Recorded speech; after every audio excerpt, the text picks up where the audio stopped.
Charlie, how are you? Hello. I'm fine, yourself? Good, thank you. It's cold in here. Or is it just me? Well, usually it is cold. Brr. Okay, I'm gonna have a PowerPoint tonight.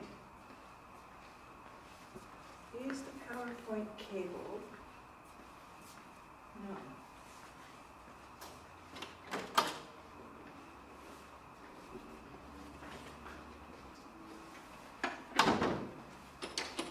Let's see. All the flags are up now. I assume it's from Virginia Beach. I assume it's from Virginia Beach. There was a shooting on Friday with 12 people. That's what I assume, but I don't know that for a fact. Yep, yep.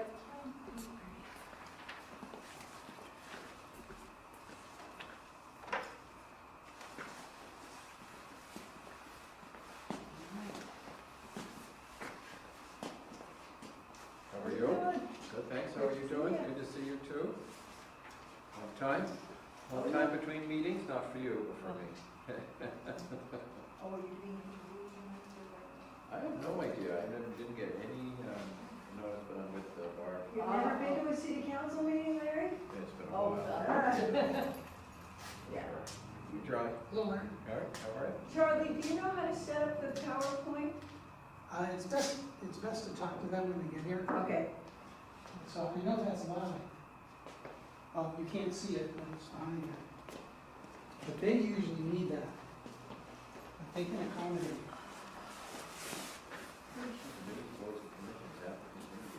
Yep. Well, you know, I am the chair of an open committee, so I hope that doesn't interfere.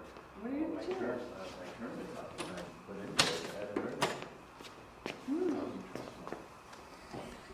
Oh, really? That's a cookie. What about the housing trust fund? Well, that's right.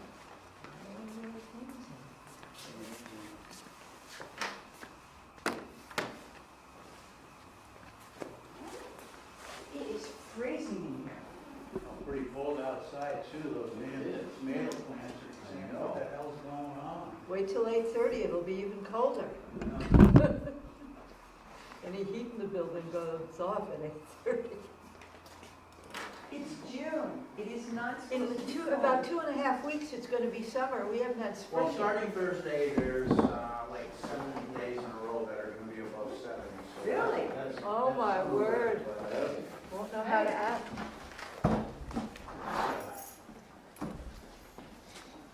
Then patients are waiting for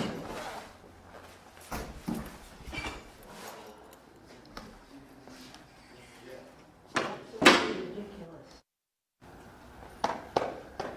You had two guys from,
There's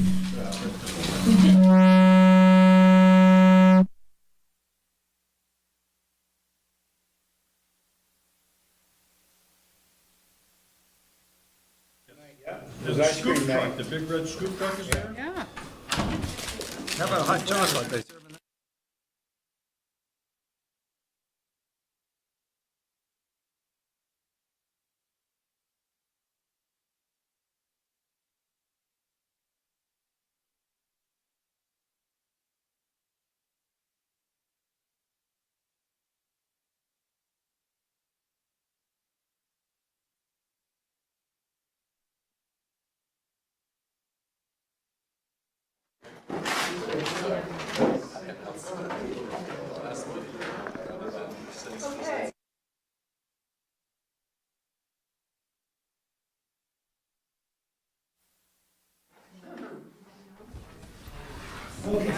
Okay, so I would like to call to order the South Burlington City Council meeting of Monday, June 3rd, 2019, and we'll begin with the Pledge of Allegiance.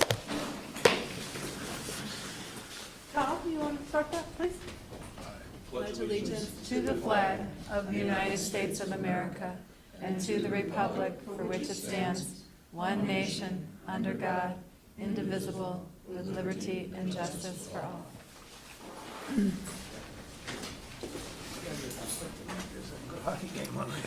And I'd like to just start the meeting with a moment of silence, thinking about the city employees in Virginia who were sadly killed on Friday. I guess it could happen anywhere, and how sad. So if we could have a moment of silence and think about them and their families and their co-workers who have to live.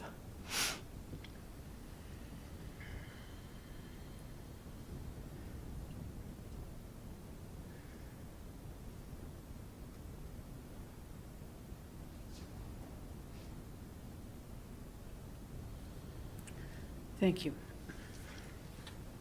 And Helen, I just want to add something to that. I Yeah. mean, the minute I saw their city manager on TV having to deliver the news and work with at a news conference, I'm sorry, I immediately thought, that could be Kevin Doran doing the exact same thing. And it's an incredible tragedy, but unfortunately, it's a daily occurrence, it seems like. And I just hope it never, ever happens here. I know we all wish for that, but I just thought immediately of you, of how that could have been you up there doing the same thing, so thank you for some of the security, changes you've made, to the buildings, but. There's a reason. Yeah. Yeah, unfortunately. Now, item 2, instructions on exiting the building in case of an emergency. In case we do have an emergency tonight, please go out one of these two side doors and immediately exit the building and gather in the parking lot to the south. If for some reason these doors are blocked, please proceed back out through the lobby and out the main entrance and around to the parking lot. I will make sure that the building is cleared, so there would be no reason to delay. Please leave right away. Thank you. Okay, thank you. Agenda review. Are there any additions, deletions, or changes in order of agenda items? I actually have one item that I would like to add to the other business, and this was just a brain fart, I guess they call them. I forgot to include on the agenda the council discussing some of the suggestions about improving our communication with the school board, and some of the items that we talked about in the last couple steering committee meetings. Redesigning the format and intent of the steering committee meetings, addressing communication gaps and processes, and then additional ideas of communication with the public. So if we can sort of briefly talk about that during the other business, maybe we can have some clarity and some structure and take it up as a normal item so the public can hear the conversation, but I apologize, I forgot to add it. So, any others? All right, moving on to number 4. Are there any comments or questions from the public that are not on the agenda? Okay, seeing none. Announcements and the city manager's report. So, David, you want to start? I don't, the only thing I can think of in the last couple of weeks was when we participated in the meeting with the school board last Tuesday. right? And, was that last Tuesday? Yes. And, when they came to agreement and voted to move forward with the, community center project and enable the necessary permits to move that forward. I think that's the only significant thing I can think of in the last 2 weeks. Okay.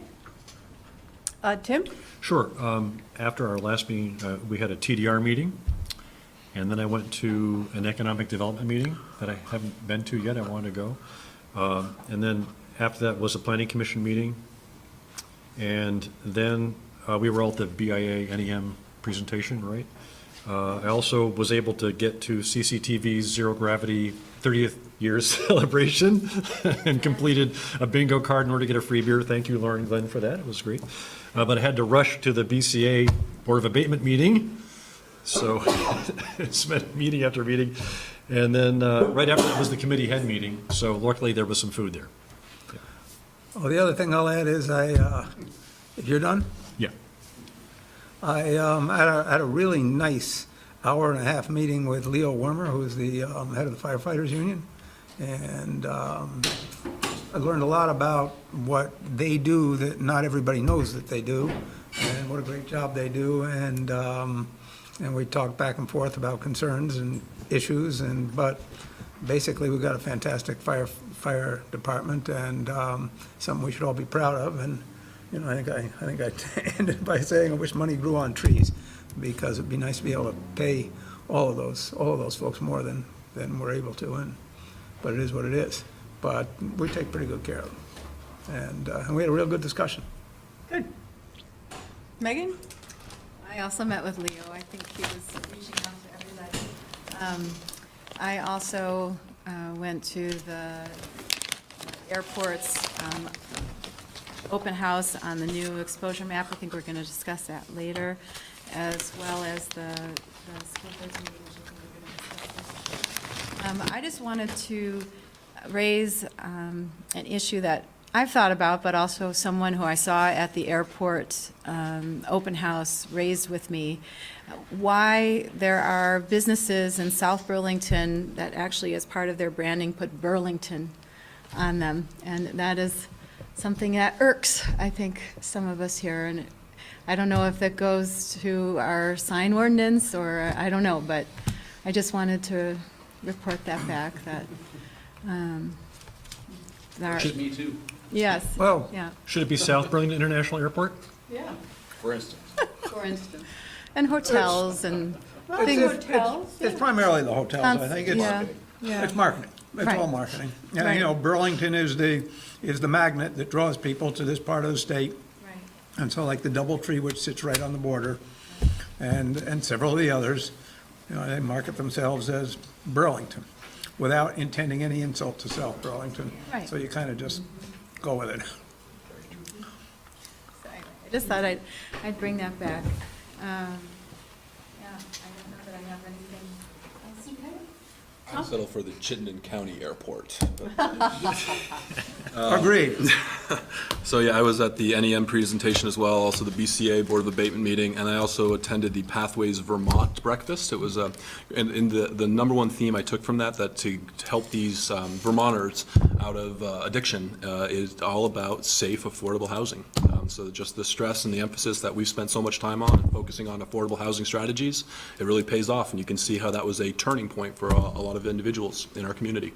So it's good. It was a good breakfast.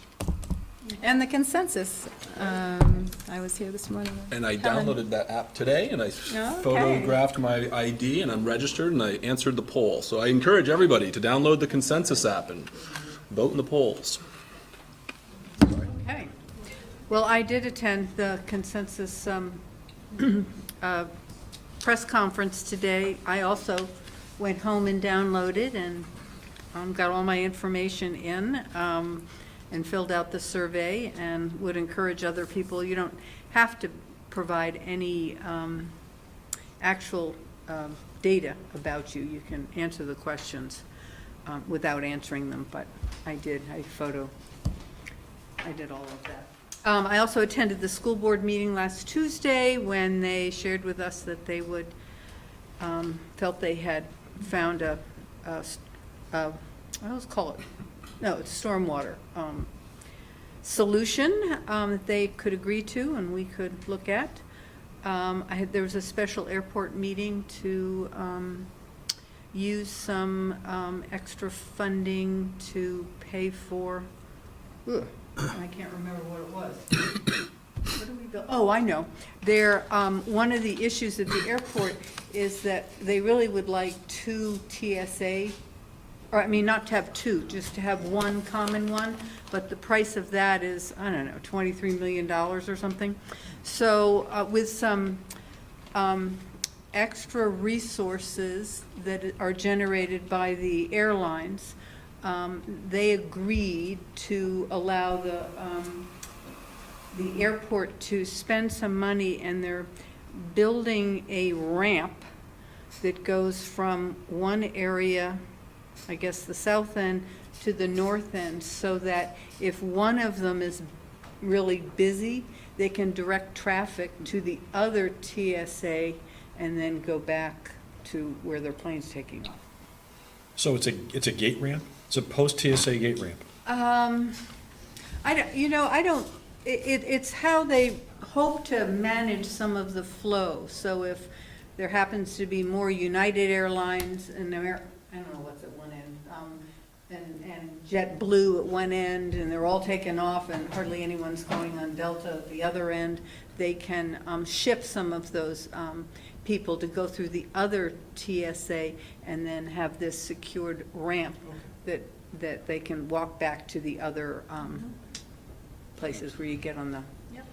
Al Newman was pretty big on this, the former board commissioner. He also wanted to, so that a restaurant is accessible in both secure areas too, because right now the 2 separate areas are inaccessible. But well, they have built another restaurant at the other end. It's a smaller skinny pancake, but they have 2 now that are separate. But anyway, I also went to the NEM BIA meeting, the BCA and the Board of Abatement. I attended the final part of the leadership meeting, and then I too met with Leo Wormer and was impressed with, I don't know, his energy and enthusiasm and sort of hopes for the fire department and the EMS crowd. So that's always nice to meet with our employees who have those leadership positions and have them chat with us about what we see our issues and to hear what he sees as issues.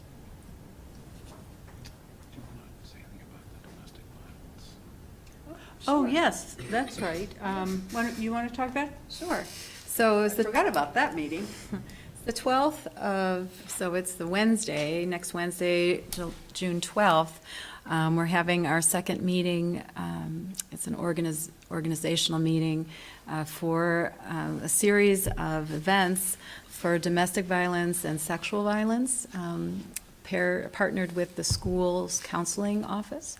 And there will be 2 events in October, and then we'll follow up in April. October is Domestic Violence Month, and April is Sexual Violence Month, with a focus on education to our high schoolers. And so we're still in the preliminary stages of organizing. I don't have any set details yet, but stay tuned, I guess, for future. Yeah, and we're working with the police chief. This was an issue that he really raised with us, and it seemed like it would be a good thing to pursue. So we are doing just that. Kevin. Thank you.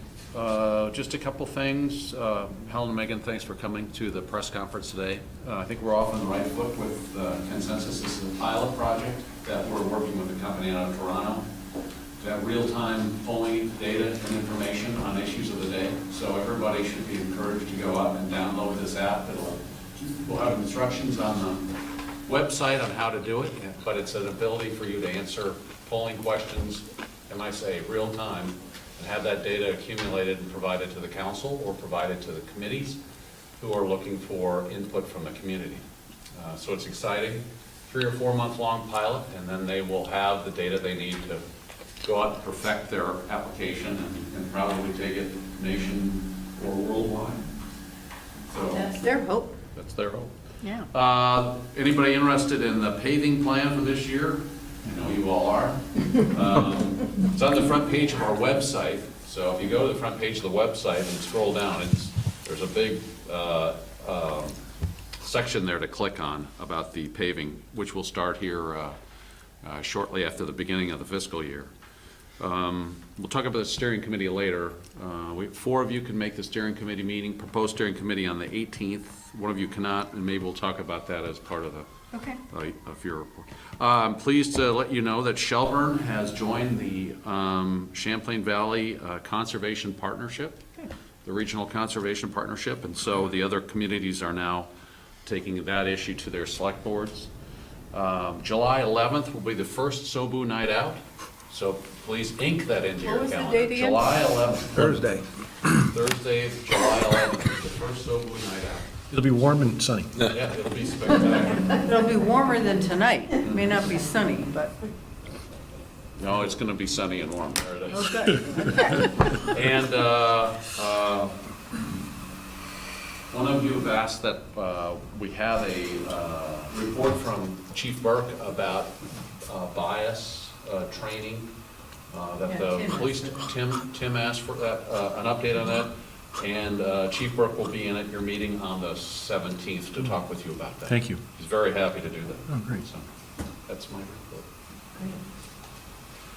I just want to make another comment about the consensus. I think it's really very, very exciting because the way it's structured, as I understand it, it really can be an iterative process. So you ask a simple question, and I think one of the questions on the format is, have you ever ridden your bike to work?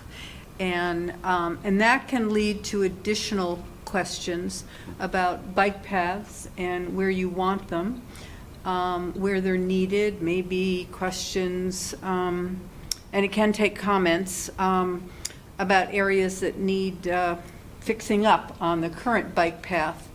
And so I think it also offers the opportunity, as we work through whatever the issue is, to provide some background and information to the public so that the questions that they are asked to answer come within some context.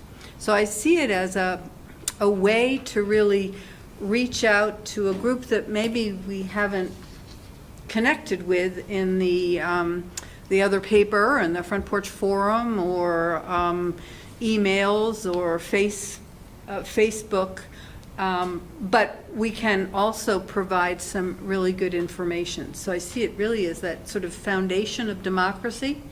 I mean, maybe more people will get out and vote if they take this 10-second, yeah, I'll answer that question, read 2 paragraphs and get more interested in what is happening and then be able to register their thinking so that they're part of the process and not just the first time they hear about it is Article 4 on a particular ballot and they don't have the background that they would like to have. So I think it's really pretty exciting and could really be used very effectively to both get feedback, but also to reach out with information that informs. Okay. Number 6, Councilors' reports from committee assignments. Do you have anything from Homestead? Yeah. I just wanted to, we haven't had a meeting since our last city council meeting. Tomorrow night is our next meeting, but I just wanted to recognize Sophie Mazawita, who's a member of the Open Space IZ Committee. She began, I believe, as an intern working for our city offices, and specifically as a master's student in the Rubenstein School of the Environment and Natural Resources. She put together a study of red rocks, and since that time, she has been continuing her work. I believe she has worked as an officer for the South Burlington Land Trust.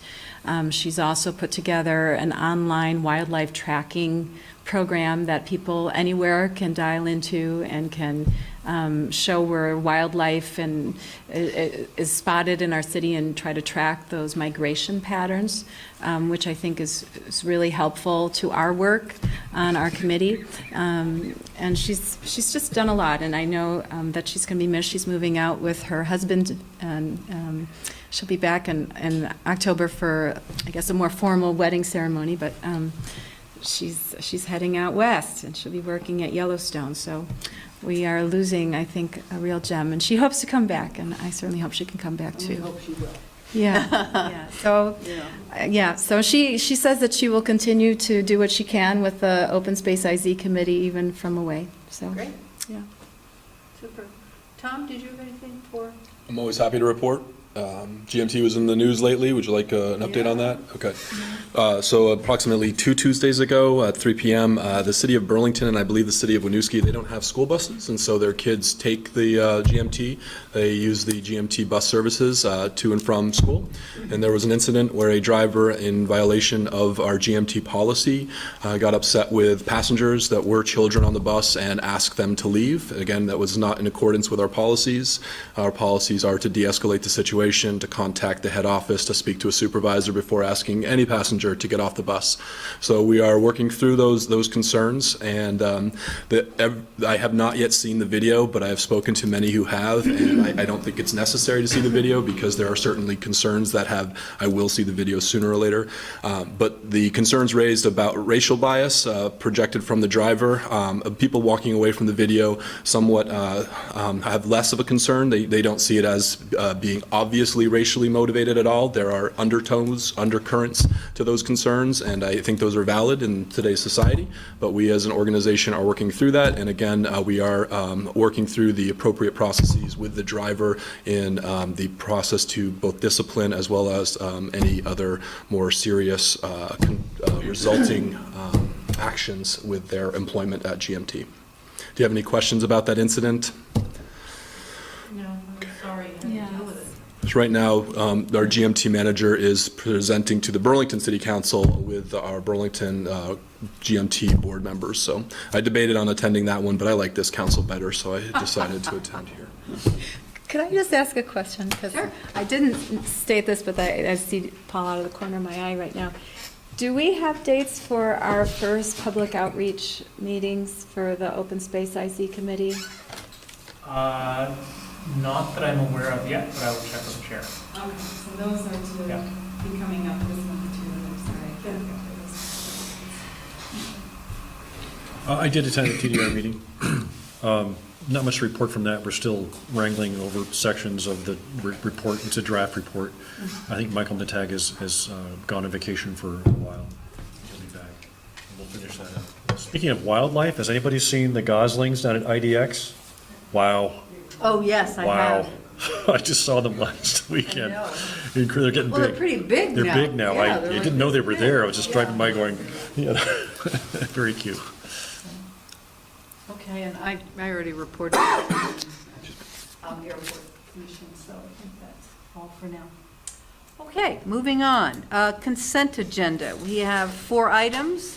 The disbursements, appointment of Delilah Hall as administrative officer, authorizing the city manager to negotiate and execute notice to proceed for Engelberth construction for geothermal wells, and amend the resolution establishing a South Burlington Affordable Housing Committee to increase the number of members from 7 to 9 members. I'll make the motion that we approve the consent agenda. Second. Okay, any discussion? All in favor signify by saying aye. Aye. Okay, that passed. Number 8, council consideration and possible action related to the 2019 warrant for unlicensed dogs and cats. Donna. Riveting conversation.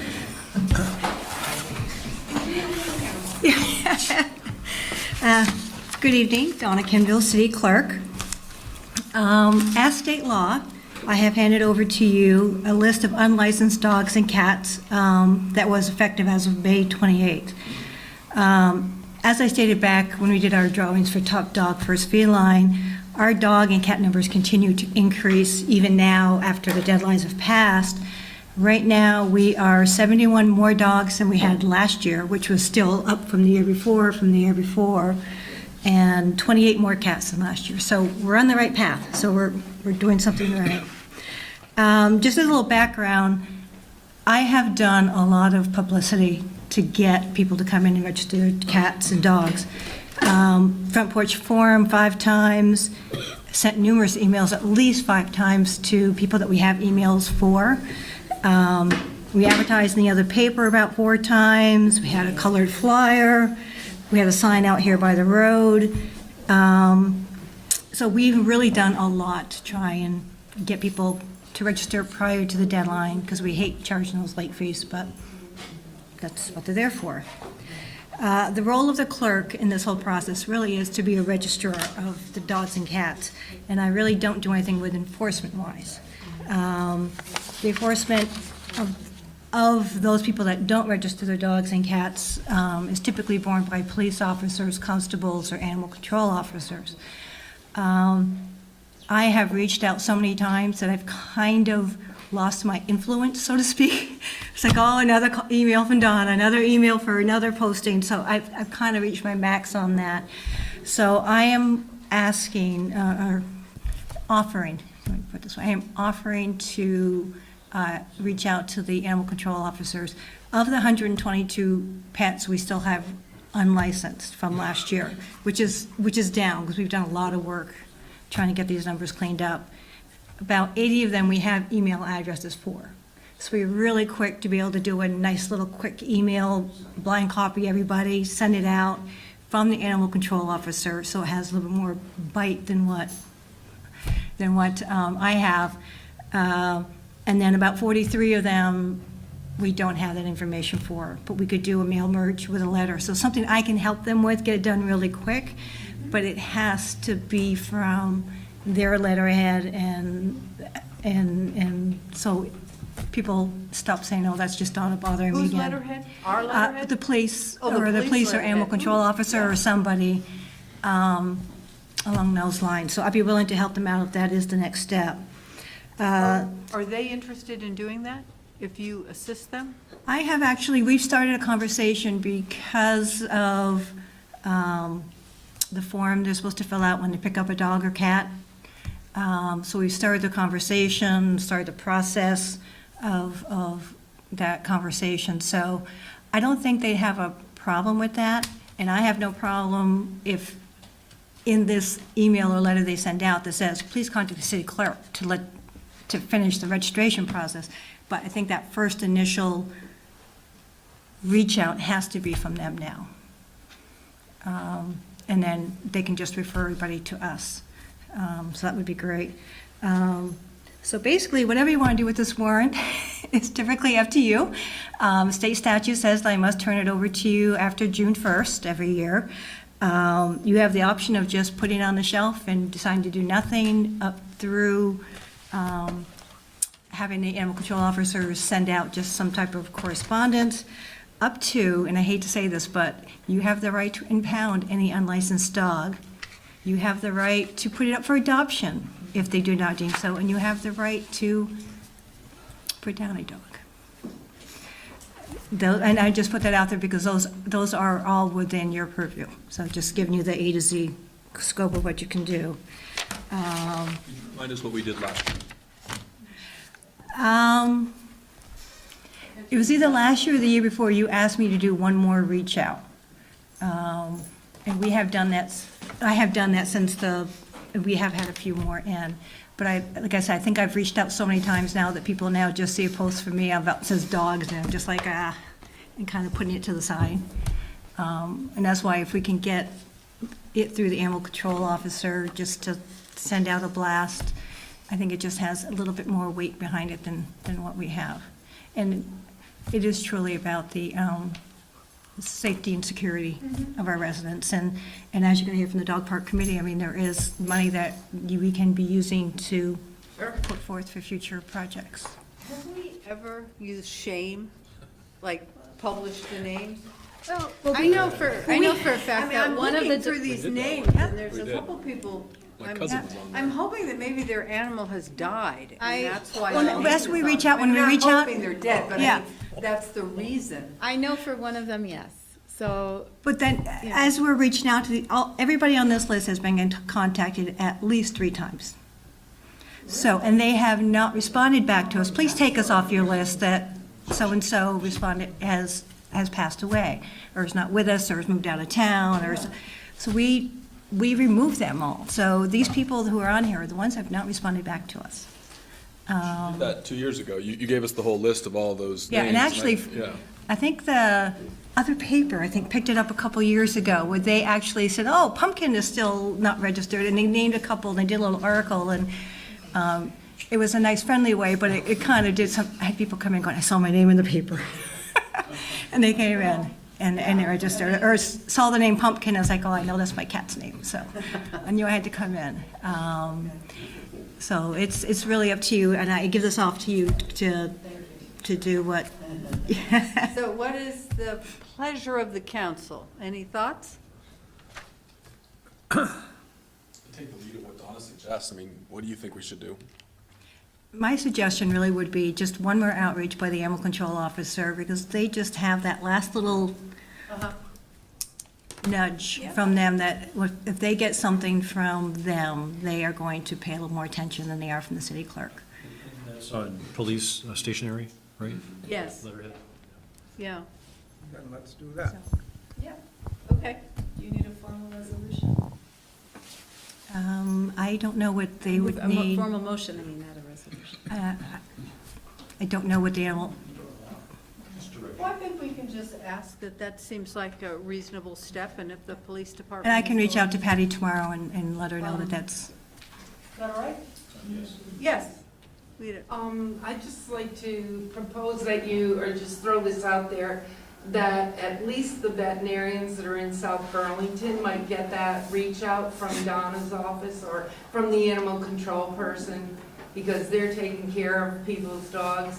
So it might be good if they were saying, has your dog got a license, so. Is there I guess- privacy? Is there a What? privacy issue with that, though? With what?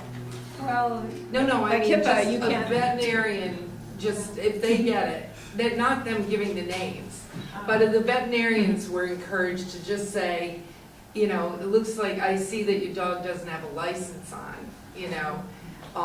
confidential in their office, but if the veterinarian's got something that would request that they do that, gee, when you see your patients, maybe you want to check, you know what I mean? It's just something else to, work, to help with that. And veterinarians also, just so you know, there are pets that aren't vaccinated, and that's why they're not licensed. They still have to be. Yes, or They they still have have a to be waiver, they licensed. get a waiver or something like that. Right, but they would still have to be registered. Yeah.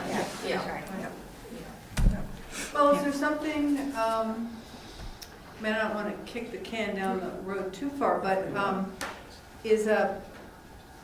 would it make sense to ask it's not the dog park committee, that's the only committee that's dealing with dogs that we have, that I'm aware of, to compose a letter to send to the vets in the area, encouraging them to remind their patients to register? And we do, because one of the reasons our numbers are up is because if someone comes in and registers their pet and they're rabies is expired, or they've got to bring it in as a new dog, we will call the vet. So as soon as we say, hi, this is Donna from South Bend, okay, who do you need, what do you need? Okay, I'll send it to your pack, so they know, so they're quite comfortable and they're happy to do that for us. They're well aware of it. In fact, we'll get vets that will just fax us rabies certificates as soon as their pets are, so it's a, Do We the have some local working. vets routinely ask or suggest or request that their patients be registered? Do you reach out to all the local area vets and say, please, every time you have an That's appointment? what I'm suggesting. that's what Betty's suggesting. Yeah, the more of that, So, the better, but perhaps when we hear the dog park committee report, maybe you can't use the dog part if your dog's not registered. That's one of the recommendations. That's certainly, yeah. that And one certainly of, should help. yeah. And one of the things we have now up and running on the new website, wasn't up for a while, is the ability for people to anonymously report an unlicensed dog or cat. So you can go onto the city's website under city clerk, dog licensing, and you just put in the dog's name, if you know it, the address, and it ships out an email to me under a separate little email address, so I know it comes through. It's anonymous, there's no way I could track this person back who reported it. And then we turn around, we contact the owner that they said has this dog or cat and give them so much time to respond, to come in and register or call us. And then if they don't, we turn it over to the animal control officer, who then will make their little call. So we're trying to find all these little ways to kind of get things done, but. Well, that's good. Well, why don't we try this letter with police letterhead and see if we get a few more. We will Okay. make that happen. I'll talk with Patty tomorrow. Many of us know some of the people on this list. We could I give know. them a jingle and say, we're not publishing it, but we could. Okay. Thank you very much. Thank you. And certainly, it's nice to learn that the numbers are going in the right direction. Thank you. Okay, number 9, moving on to another little doggy issue. Dog Park Committee Report. Discussion and possible action.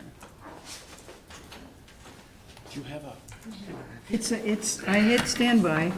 okay, takes a second. Let me do it from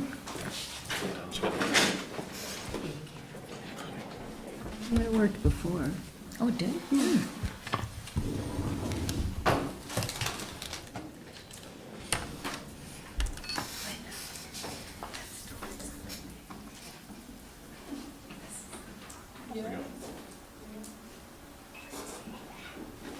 Hello.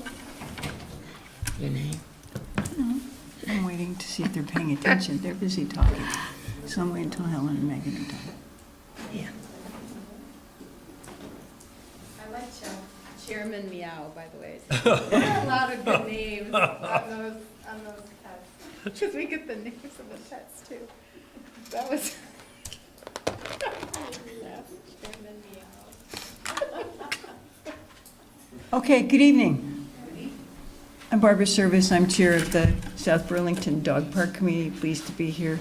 Maggie Luger, staff, and there are all of the members of the Dog Park Committee, including the 3 applicants, are all here tonight. And I am pleased to be able to represent them. I'm going to go back just a little bit, not far, but just to remind you that we started in October. That's not very long ago for the amount of work that I think we're going to talk about tonight. And I can't say enough about the work that these folks have all done. But the first thing we did was to develop a mission statement, and it really is about community. It's about the dogs and the people, and to enhance the quality of life. We created a work plan, and that picture is from the forum we held on the 15th of May. We had about 50 residents show up who were very excited about what we had to report. And Donna used one of her email blasts, and I think that helped to get some people who didn't necessarily know.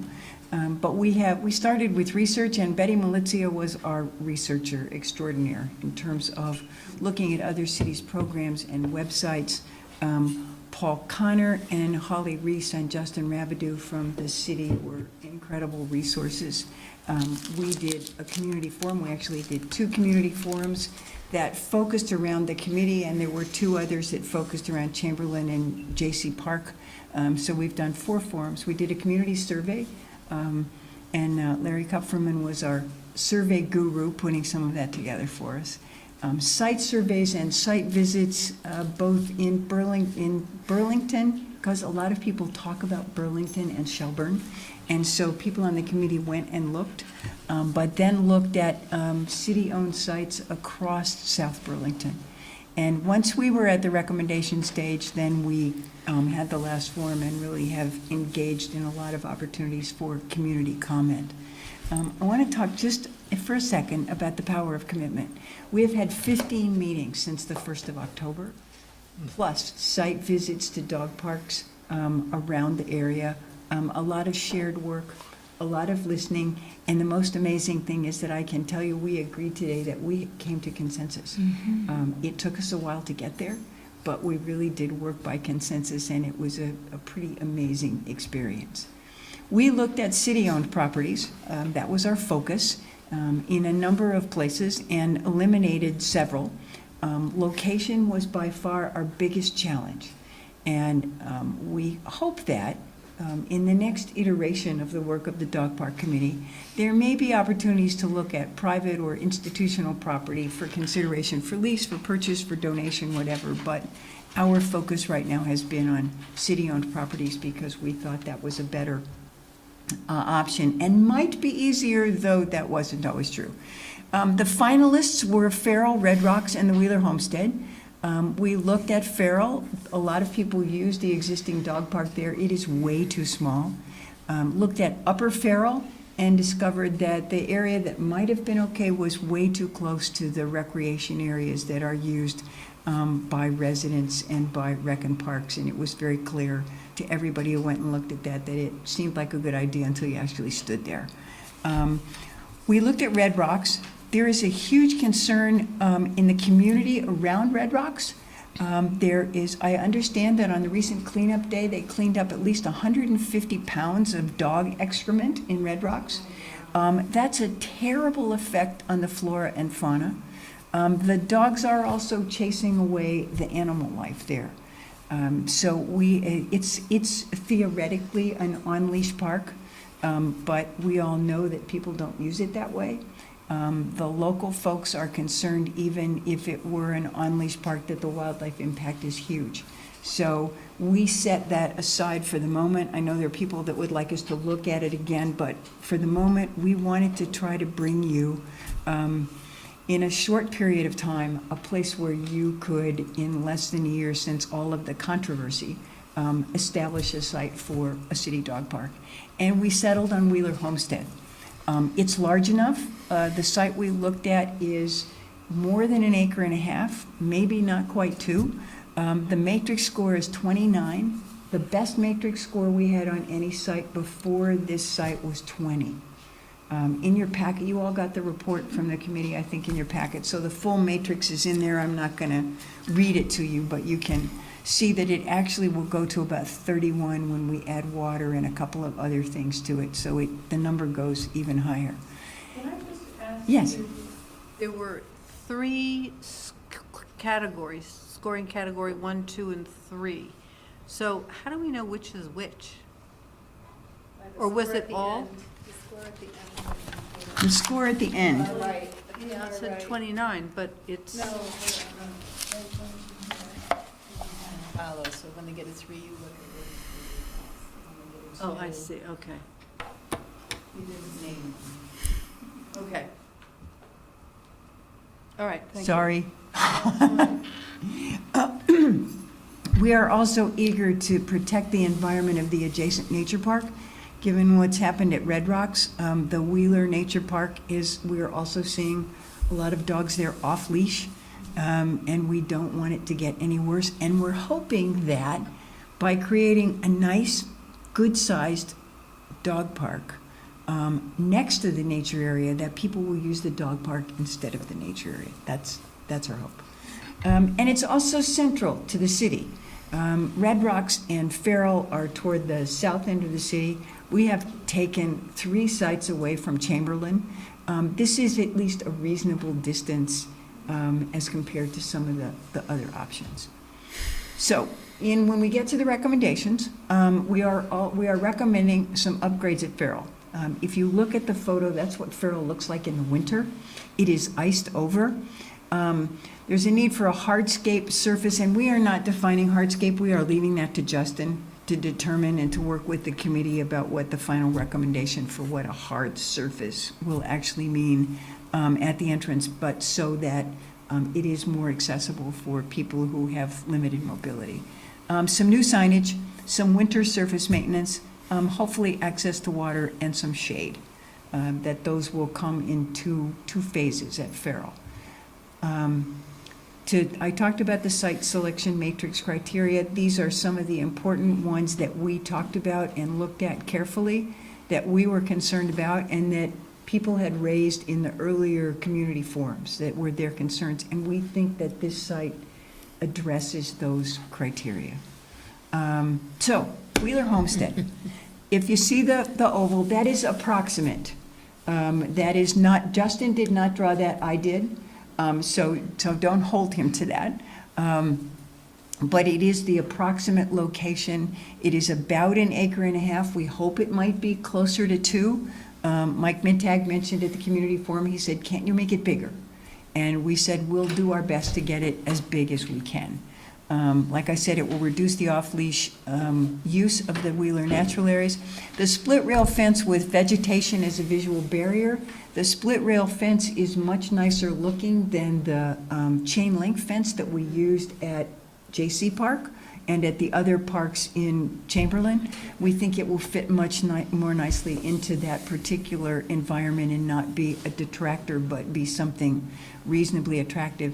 And it will also be below the sight line from the homestead. So if you're standing at the house, you will not, the fence is not going to come to the top of the hill, but it will be below that so that it is, there still is a nice aesthetic view How from. tall does it need to be? We've had a lot of conversation about that. The suggestion has been 5 feet, and that's what we think it's going to be. It's pretty tall. Yeah. There were people at the forum who were concerned that they needed a 5-foot fence for their dog. Yeah, I'm just reporting what we heard. Your dog. And so it'll be something greater than 3 and maybe as much as 5. Amenities for Wheeler in what we're calling Phase 1, which is what we need to do before we can open it. Split rail fencing with the wire, you can see there's a photo there on the left that shows what that kind of fencing looks like, or you can go down Dorset Street near Butler Farms, is that what that is? And there's fencing there that's like this as well. And it's really quite attractive and much more natural. And no corners on the fences. One of the problems with the existing fence at Farrell is that dogs can corner a dog. And so we're going to make sure that this has round edges so that dogs can't do that. Accessible areas with hardscape surface, again, for accessibility issues. Good signage and attractive signage. I talked with Tom and Kevin a little bit about signage, and we all agreed that it was not going to be a baseball field kind of banner that you hang on the side of the fence, but that it would be something tasteful.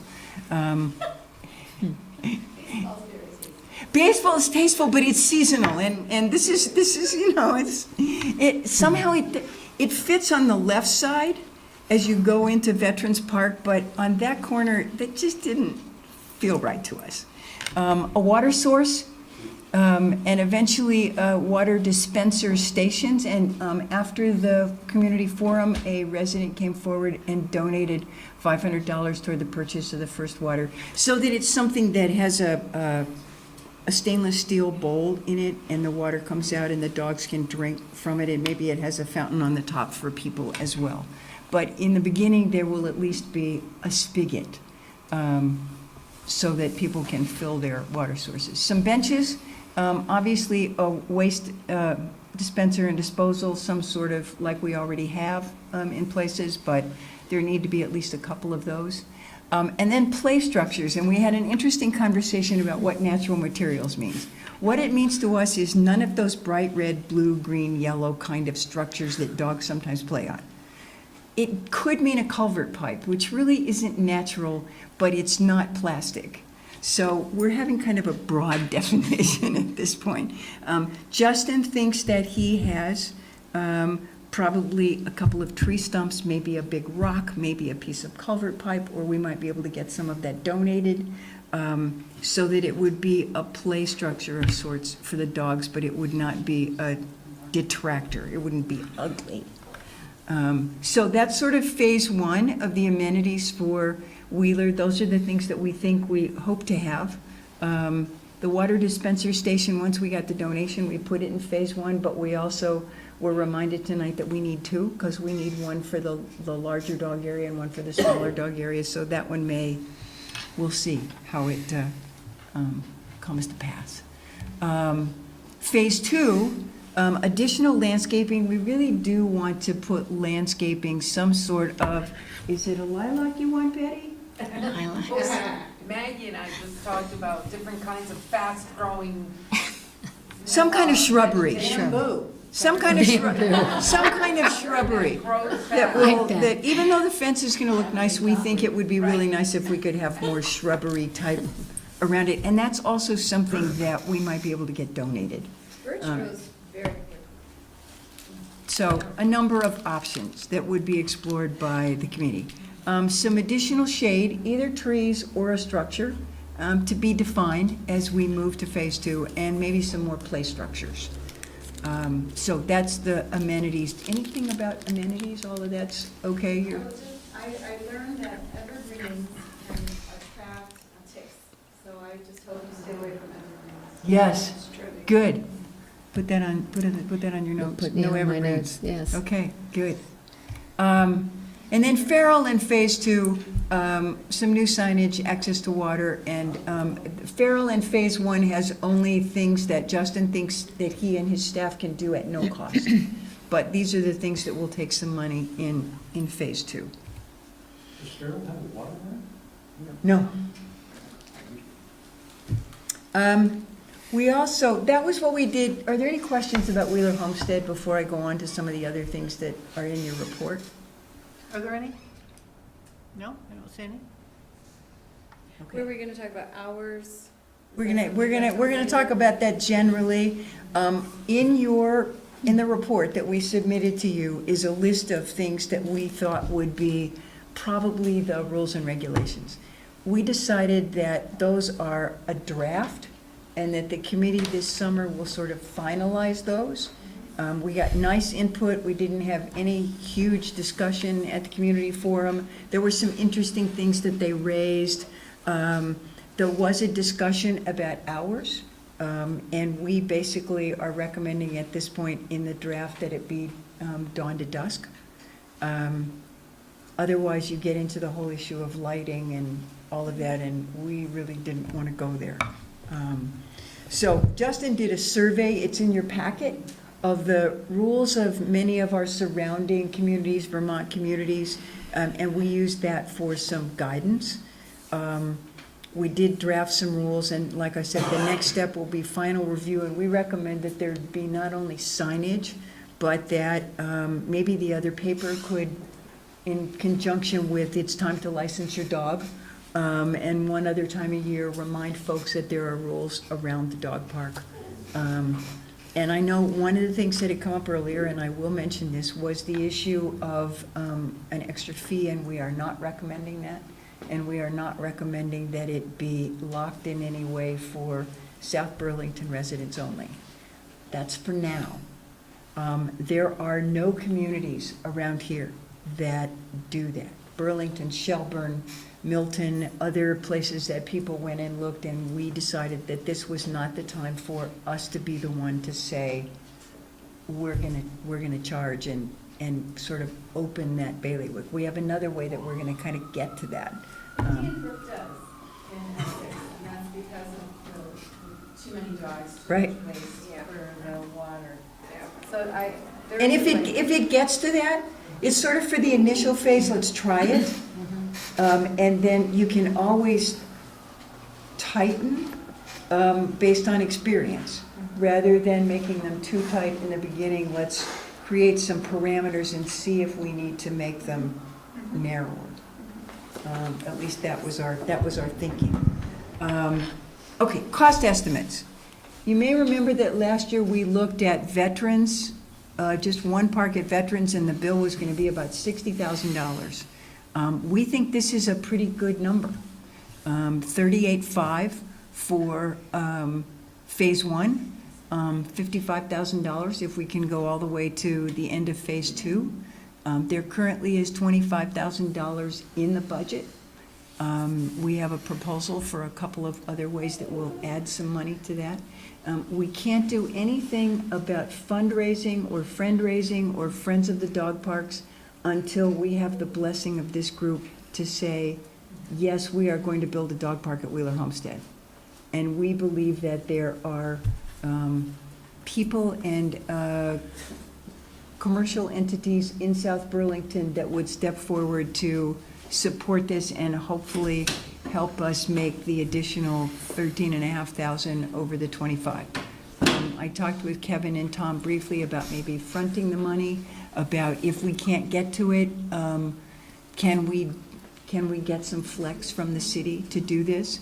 We couldn't really figure out a place that we wanted to take something out of phase one for Wheeler. We thought it was a tight budget. So, and the full budget is in your packet. I just put some basic numbers up here tonight because I knew you had the full report in your packet. So it's $38,500, and the pieces at Farrell can be done at no expense for this year. And then move to phase two for Wheeler and Farrell as the resources become available. Any questions about this? I have a question about Wheeler.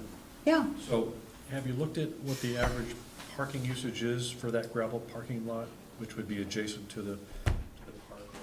And what the van would be for parking for Yes. people with dogs or people going to the nature park to walk around? The proposal will include additional parking spaces, up to 6. They're going to have to get to the design phase before they can tell you exactly how many more. Whether those would be designated for the dog park is still a matter of discussion. We know that there are some times that that lot is pretty full. One of the things we talked about was, is there a way to put markings on there so people don't leave so much space between their cars that you could put 6 more cars in there if they didn't park so far apart. It's gravel. Yep. So, but it's been a conversation item about whether or not we could figure out a different way to get people to park more efficiently. And You also do have a house right next to it, which is the Wheeler house, right? yes, So, I mean, have you talked to anybody like Friends of the Library, Carol McQuillan, Common Roots, about any potential noise issues? I know that Carol was thinking about maybe hosting some dinners there with her, meals that they're preparing on Tuesday nights. I just don't know. I mean, sometimes Yes. dogs bark, and we've had issues before, but it was a different issue. yeah, those were exacerbated barks. Yeah. But, yes, I have talked with Carol. She has no objection to this. She came to the community forum. She and Sarah Dopp both came. Several people from the Land Trust came. And all of them said they had no objection to what we were doing. Yeah, but it's a good question, and we were asking it ourselves, so. Fee structure. So I mentioned the no residency requirement. The current dog license fee is $21. $16 of that goes to the work for Donna to mail all of those things and give people dog tags and do some ads and some flyers and the gift poop bags at registration, et cetera. We are suggesting that you increase the license fee by $4 to $25 and designate that $4 specifically for dog parks. So it could be for improvements in the existing dog parks. It could be to set aside a fund that would be used to establish new dog parks, but it basically would take care of the maintenance issues and improvements that might come along in terms of being needed. And remind me again, how many dogs are typically registered roughly? I actually looked that up before I came. I think it's like 12 or 1,300. Yeah. It's something, it should raise about $5,000 a year is what we figured. Okay. And that would be a nice figure to set that aside and let it grow, so you could have another park. In the first years, it could help to offset the difference between what's in the budget and what we think the park should cost for initial construction. So that's our recommendation, is for a $4 increase in the fee. And there was no objection to that in the community forum at all. Donna and I were talking earlier, one of the things that was interesting to the committee was that a lot of people said they had no idea where the $21 went. And so when we put this slide up, they went, oh, that's interesting, thank you, okay, we can live with that. And another $4 was fine with them for a dog park. We tax the cats too. I don't know why not. There's a proposal in your packet for. Cats are there. I don't know. You can call it an animal park, but it's just for dogs. Yeah. Organizational structure, we had lots of conversation about this last year when we were establishing the dog park committee. We would like you to reaffirm that this is a standing committee. We also are recommending that for the initial phase, from now to opening, that the dog park committee work with Public Works, and that, because that makes the most sense to us. And that at the point at which the dog park opens, then the dog park committee would work with Recreation and Parks staff. We've talked to Justin and Holly about this. They're fine with that. It makes sense to them, et cetera. And then the other thing is the creation of the Friends of the Dog Parks.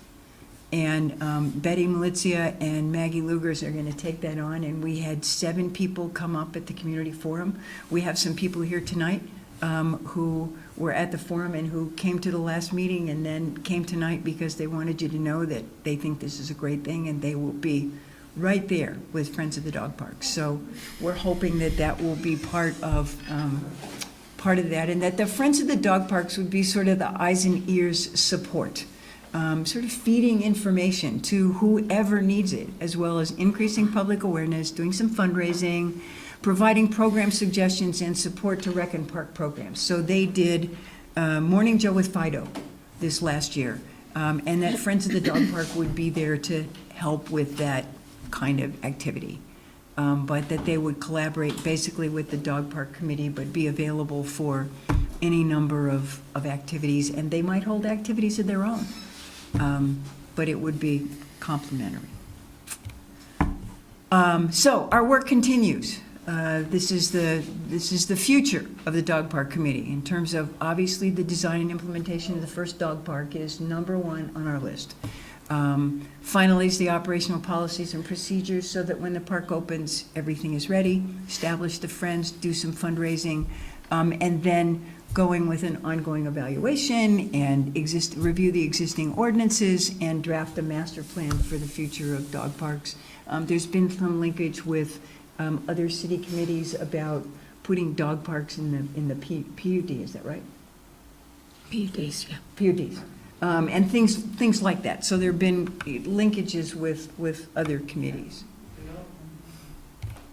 So these are our recommendations that we bring to you for consideration tonight. That you direct the dog park committee to work with Public Works to implement the design and construction of a new dog park at Wheeler Homestead. Approve a 2-phase budget, approve the $4 increase, the organizational structure, approve the creation of the Friends, reaffirm the dog park committee as a standing committee, and we have 3 new members here tonight that you're going to interview, and they have been sitting with us since the forum in February. They have attended all the meetings. It's been wonderful to have them as part of the discussion, and we're delighted that they're coming for you to have a chance to meet them tonight. So one more thing I'd like to say. I've talked about this group, but I want you to know who they are. Linda Chasen, Larry Kupferman, Betty Malizia, Mike Semino, Maggie Lugers has been right arm to all of us. And then the community members, Molly Bezio, Kate Lucas, and Muriel Moore. It has been an incredible group that has done an extraordinary amount of work. So, dogs help people connect, so where dogs play, people play. We're providing a place where dogs can be dogs and people can interact. We are creating community. Well, I want to thank you for your leadership and work, because I don't think. Absolutely.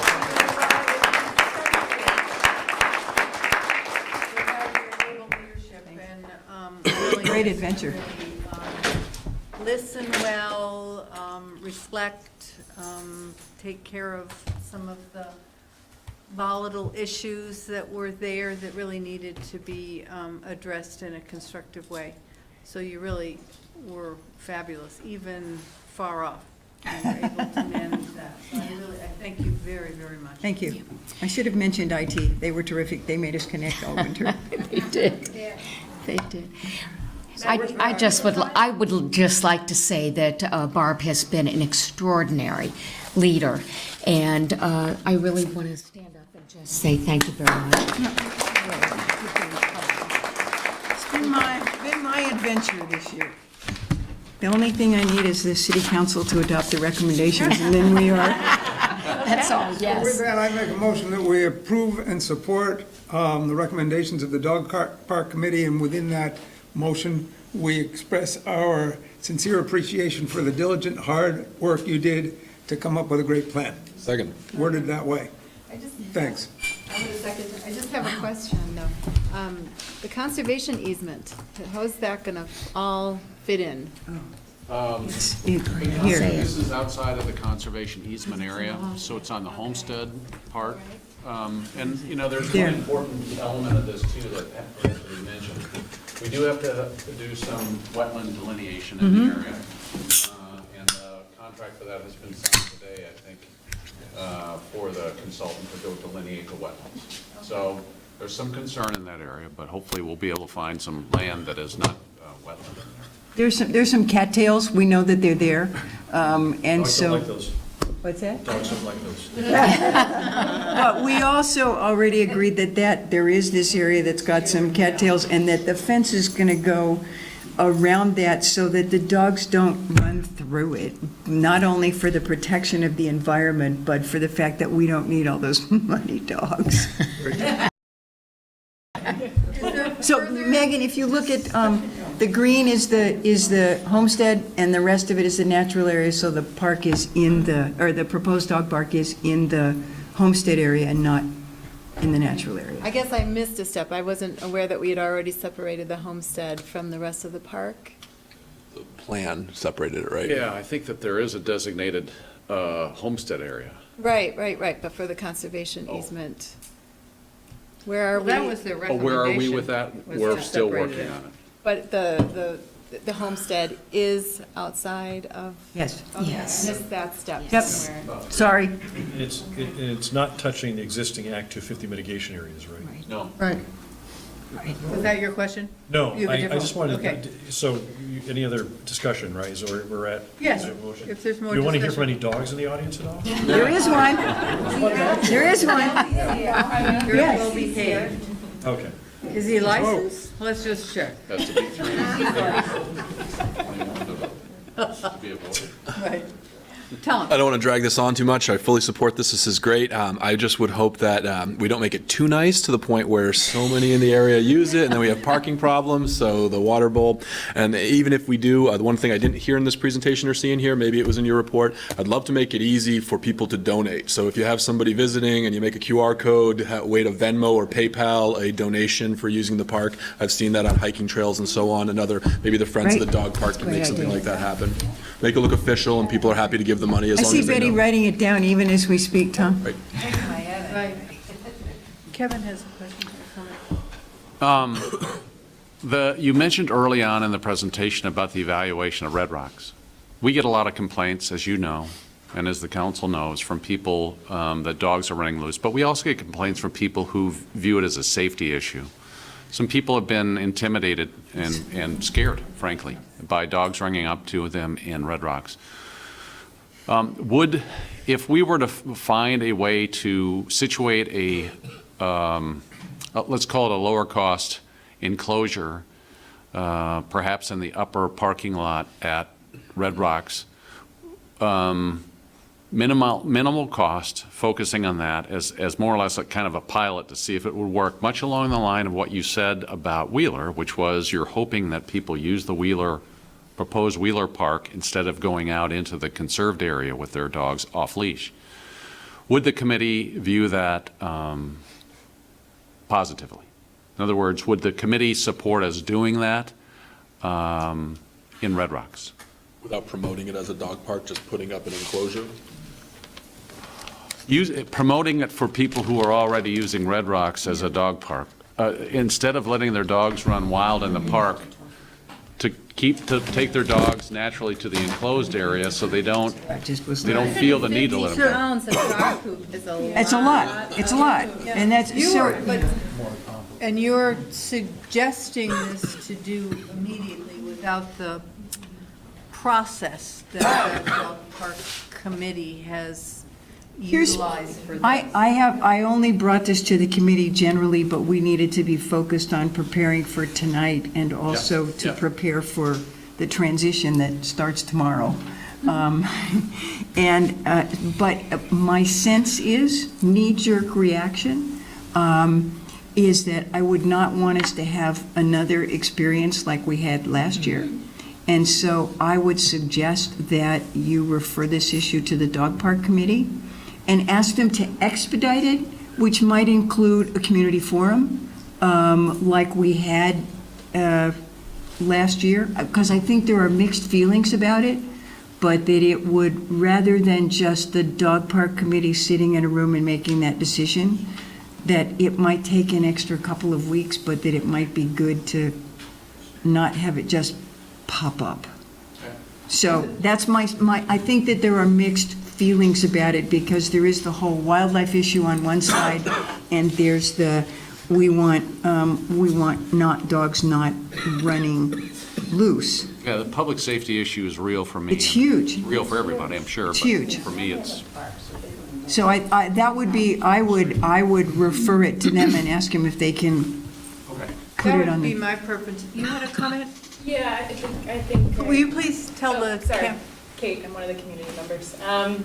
I would just say, there's two sides of the safety coin, right? Because if you confine a lot of dogs into just a simple small enclosure, you're actually causing just a different safety concern. I mean, that many dogs in a small space is kind of a recipe for disaster. So I think you have to be planful, and this is what I've heard from this committee and their research, is that you really have to be mindful about space in order to create something that's safe for the public. So it's not quite as easy as just throwing up a small enclosure, but maybe we could look at it. I was thinking about something quite sizable. There is a good-sized space out there that they've looked at, maybe, but. But perhaps an expedited process would work, because you've got a lot of the things in place in terms of, you did review Red Rocks. Yep. And you could go back. And we had real mixed feelings.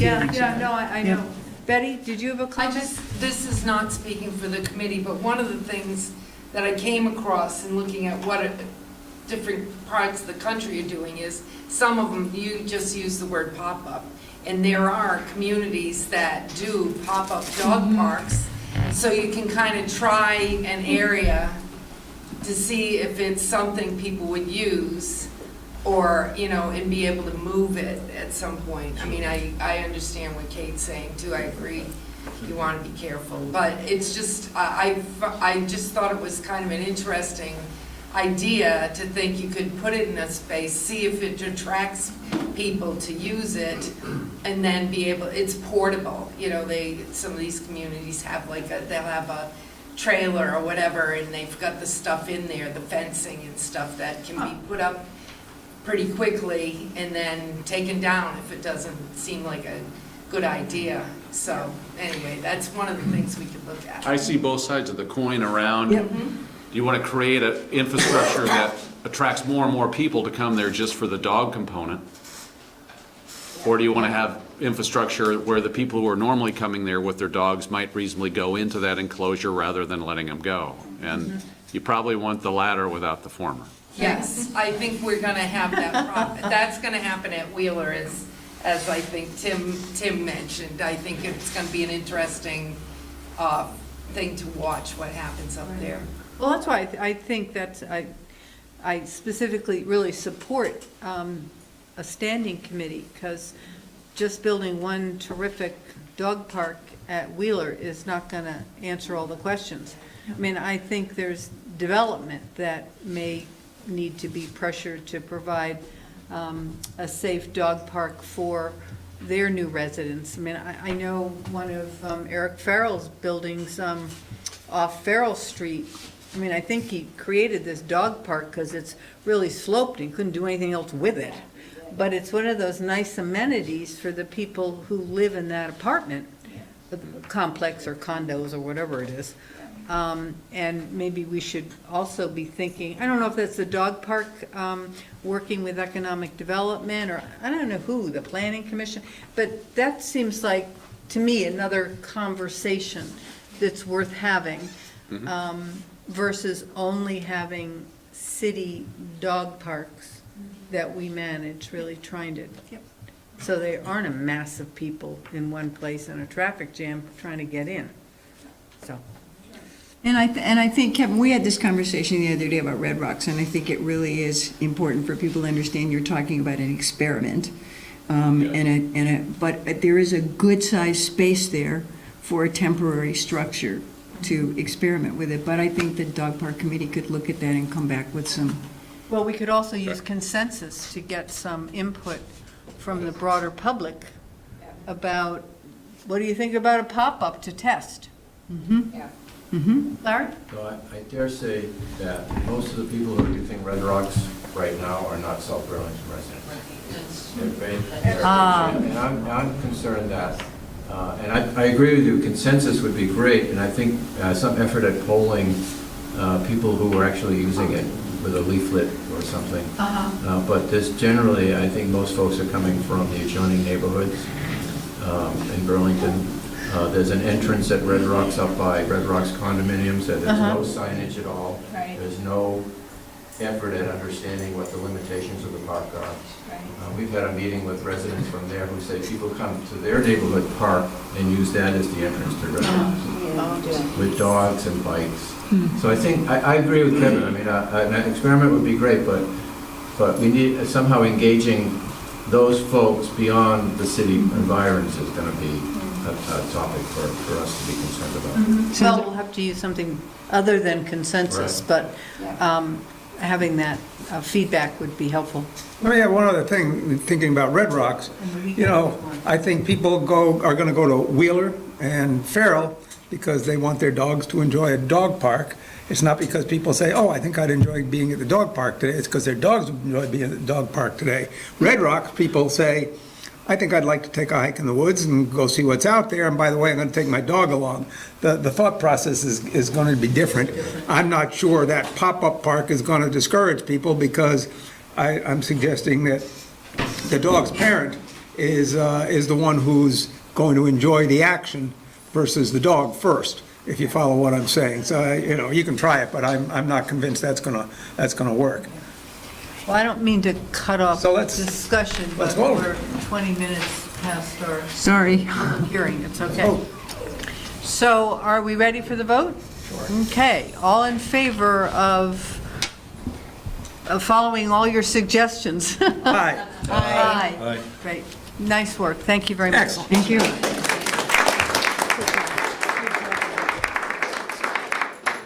Okay, item 10 is a public hearing and possible action on amendments or repeal of city ordinances. I apologize, it was supposed to start at 7:30, but we got involved with dogs again. So, do we need to go into a public hearing first? I'm sorry? Do we need a motion to go into a public hearing? That's correct, yes. So I would entertain a motion. Second. We got a motion, a second. Any discussion? All in favor? Aye. Aye. So we are opening this public hearing. So, you, I believe, have in your packets the, Can we oh, I'm have sorry. the conversations out in the hall, please? Thank you. I'm Amanda Lafferty, I'm the Deputy City Attorney.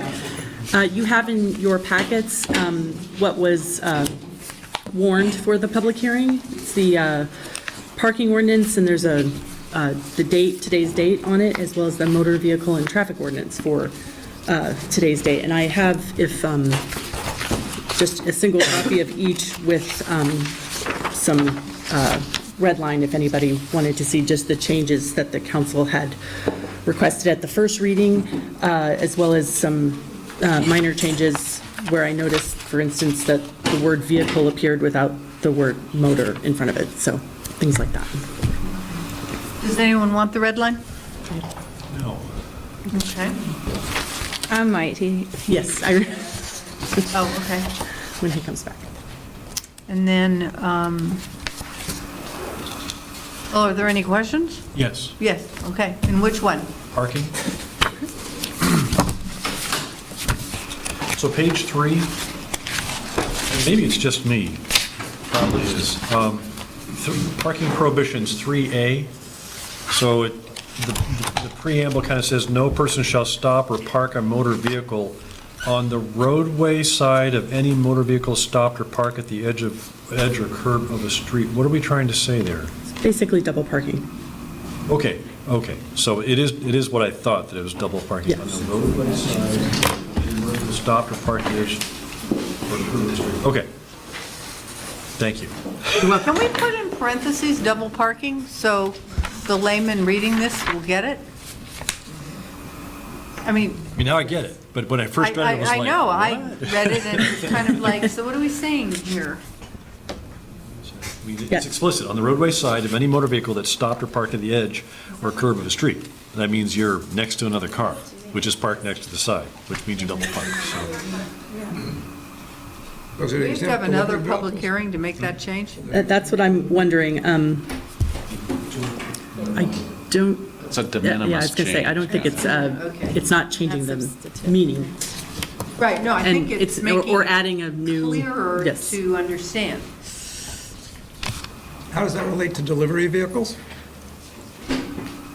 UPS, FedEx, et cetera, who do that all the time? Well, I don't know if it's all the time. we have delivery spots, at least in I just Burlington. mention I it would because, hope we do here you know, too. every time you're in a busy area, downtown being prominent, But they have delivery spots. but sometimes there's something in the delivery spot, or the trucks, or the particular truck bigger than the delivery spot. I just asked the question because it seems to be fairly routine, not only here in South Burlington, but Burlington and in other communities, and certainly in Boston and New York, for example, where I don't think they pay any attention to any of these regulations at all. So So if you're idling, are you parked? Because don't they leave their trucks idling when they run into deliver a package? Honestly, I don't don't really know. know. Usually UPS doesn't. They off, you know. Yeah. With the I lights just raised it flashing. as a point. It may not make any difference at all. I suppose that it is possible that it, if there is a police officer or another law enforcement officer who observes it, but it is possible that they could get a ticket. Either that, I guess. Tim, did you have another question? No. Are there any other questions on the parking? All right. Tom, did you have any on the other one? Go to audience member. Motor vehicle, oh, I'm sorry. Yes, Barb. I'm sorry, you've heard enough from me tonight, but now I'm here as a citizen. Barbara You were a Service, citizen before. Summer Woods, you know what I Better mean. be as good as the dog parks. I'd like to raise an issue about the 12-hour limit for, I don't know what the wording is. Trailer. Trailers, et cetera. Not attached to a motor Yeah, vehicle. there's a 12-hour limit. If you come home at 4 o'clock in the afternoon on a Sunday and unload your vehicle and you can't maybe get it to where your trailer, to where it belongs until sometime the next day, 12 hours is really not enough. I would encourage you to consider no more than 20. I appreciate this, that we don't want people parking their boats and their trailers forever on the streets, but I think 12 hours is a little unreasonable. I don't understand your situation again. Could you explain that? I have a motorhome, so it doesn't affect me, but it affects people in my neighborhood, so that if they go out on the water on a Sunday afternoon and they come home at 7 o'clock Okay. and unhook their boat, but they need to clean it up and do all of that, and they're going to do it the next morning, they've exceeded the 12 hours. You're saying 24 hours seems more fair? I think 24 hours is more fair. Just, Where exactly is that? Page 4, section- the parking Page ordinance. 4. Page yeah. 4. Section 4B, Or D? B, B. as in boy. I think it's a great policy, practice, rule, law, ordinance, whatever the right phrase is.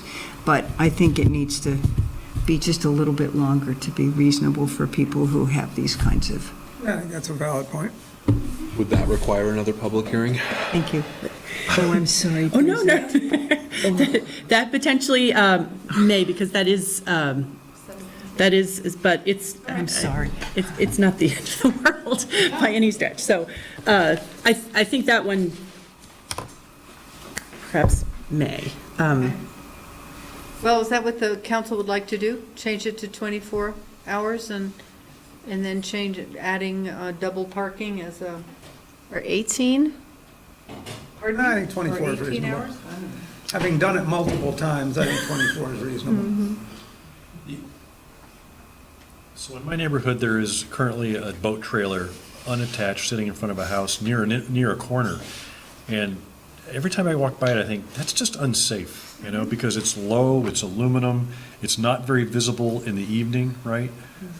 It might have a reflector on it, but it doesn't have the mass of a car, so a kid riding on a bike could come around a corner fast and catch the edge of that thing. And maybe it's too close to the corner. It just seems wider than a car. So I'm just debating out loud whether 24 hours, because that's going to be overnight. Right. So in that instance. That's the idea. I mean, really. Yeah. I mean, That's the idea, to be able to leave it overnight, one night, yeah. Yeah. I mean, that's probably fine. I just want to mention that. Okay. Not that there have been any accidents that I know of where Right. people have been hurt by trailers, but. Well, there's still people, people that on a nice weekend who trailer their boats, and they come back at 6 or 7 o'clock one night, and they're gonna go out again at 10 o'clock the next morning. They gotta be able to leave their boat there if they can't get it in their driveway until they're ready to go again the next day. So then they come and park it again, and then they go out the next day. I guess they could go around the block and repark it. It's kinda silly. I think 24 hours works Or better. just leave it attached. I don't see it that big of a Or deal. just leave it attached. They could do yeah. that too. Yeah. Go out to dinner with the boat on the back. No problem. Any other changes? Would you, since we haven't made any changes on the first one, the motor vehicle and traffic ordinance, Tom, did you have any questions? Okay. We could possibly support that and then just have a public hearing on the other one? Is that right? Or should we just do them together? I don't care. Well, because the one thing that, they are, because they both, the current ordinance is it's actually called the same thing, the motor vehicle and traffic ordinance, but it includes parking. Oh, okay. And that we're Fine. And that's separating that. them, and All right. so. So we have two changes we'd like to make, and we'll make them So the- motion. 24 hours in 4 is it's the opening paragraph, and then the parenthetical of double parking in 3A. Yes. Okay. All right, so, We really need another public hearing to do those two things? yeah, we do. But, I mean, look how many, is there anyone in the public here who wanted to comment on this? It didn't draw a lot of people, so I don't think it will next time. So I Okay. think we're fine.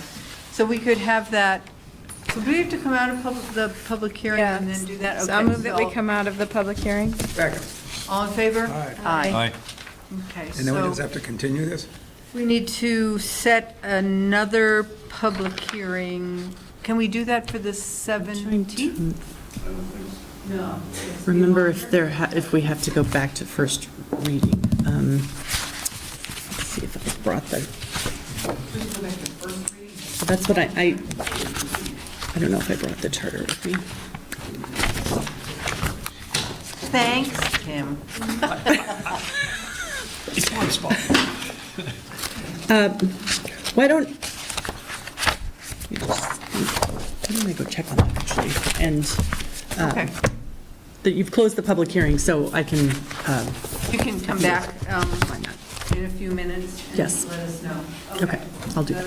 Acceptable? All right. So, number 11, council discussion on design issues and developments related to 180 Marcotte Street, Rick Marcotte Central School parking lot, and the stormwater project. Typo in there. In 11, my fault. 180 Market Street. Oh, yeah. That's funny. I read it as Market Bingo. Street. Rename the street. Too late. I like it.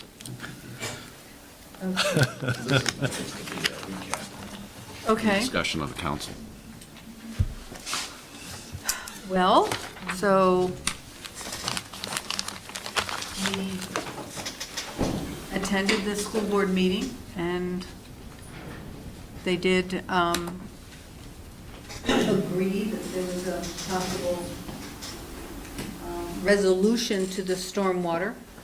And with it, they included a number of different amendments to clarify their positions on various issues that were not in the original MOU.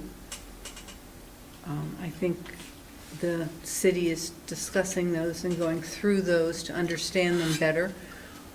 My understanding is from Elizabeth Fitzgerald's, the chair of the school board's comments, that those items were as much the school board wanted to put on a formal piece of paper, I guess, some of their concerns, but that they could be negotiated and discussed, but that it would not affect their willingness to sign the permits once the design for they could agree in concept to the stormwater design, and then when the design is fully, what's the right word? Designed. 100% completion design. Then both sides, we'd have to agree that, yeah, we can build that, and they would agree that, yes, you can build it, and then the permits would be signed and we could go forward. And the other items for, on the amendments could be negotiated. Amendments to the MOU. Pardon me? Yes. Amendments to the MOU. Yes. Will that require a revote? They didn't seem to think it would. These were just really clarifications that allowed them, I think, to point to, these are safety issues that we feel are really important that should have been included, for one. In their motion, they stated that they would negotiate the amendments after the fact of signing the permits, once the stormwater design was 100% complete. So they agreed that they would sign the necessary documents to proceed, even if those amendments hadn't been completely negotiated, right? That's what the motion was. Yep, that was the motion. So that's kind of the update. And, I mean, we had a good back and forth. There clearly are some differences of opinion on different things, but I think even their engineer could agree to the extent you can, without having done all of the engineering design, say, yes, I think this is a workable solution.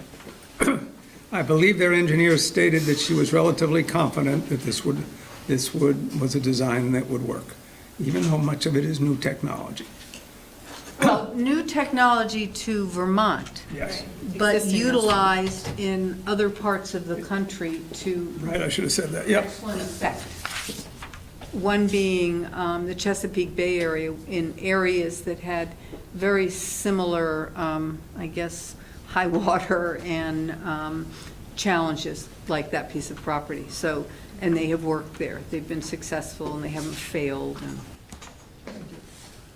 yeah. So two things. One, I'd really, at some point, and I don't know how you'd want to do this, Kevin, but on their list that was in the other paper, and that I'd love a breakdown of like what the costs are and what the city's thoughts are on each of those things, if we've already budgeted for them. So I don't know how that's going to move forward, and if that needs to be an executive session or otherwise. And then the other one is just scheduling. So are we looking at ripping that parking lot up during the school year now to do all this work, or how is that going to? Our contractors are looking at how to schedule the project to avoid that. Okay. We want to minimize impact, obviously, on the parking lot. It's possible that we'll be able to schedule construction so that all that work starts next summer. Okay. Of course, we all wanted it to start this summer. That's not going to happen now. And so the road, we would probably have to rough a road in to be able to access their parking lot so that we can begin on our building. Yep. The current road runs right through the middle of our building, so I'm not going to speak for probably next summer. All the parents of Rick Marcotte, but that's music to my ears, and I think to many of their ears and concerns if you're looking to schedule the digging up of that parking lot next summer. So yeah, we're going to see if we can do that. Well, I want to state for the record, that's always been our intent. Sure. Yep. The conversations we have always had is how do we minimize the impact on the school so that we're not constructing things that directly impact them while school is in session. And that continues to be, I think, our goal. Just compounded with the concerns that have been raised of late on Market Street, hearing that we're looking to do that work next summer, I think it is meaningful. Well, yeah. Yes, So, go ahead. In lieu of the design, where the water will be infiltrated underground, I looked at the design and the product that was sold by that company called Tech. I mean, that's great. Has any work been done to gauge the percolability of the soil there and what the relative water table height is? And Only to the extent that the engineers who have all the soil samples have looked at those issues and determined that this particular proprietary system will work.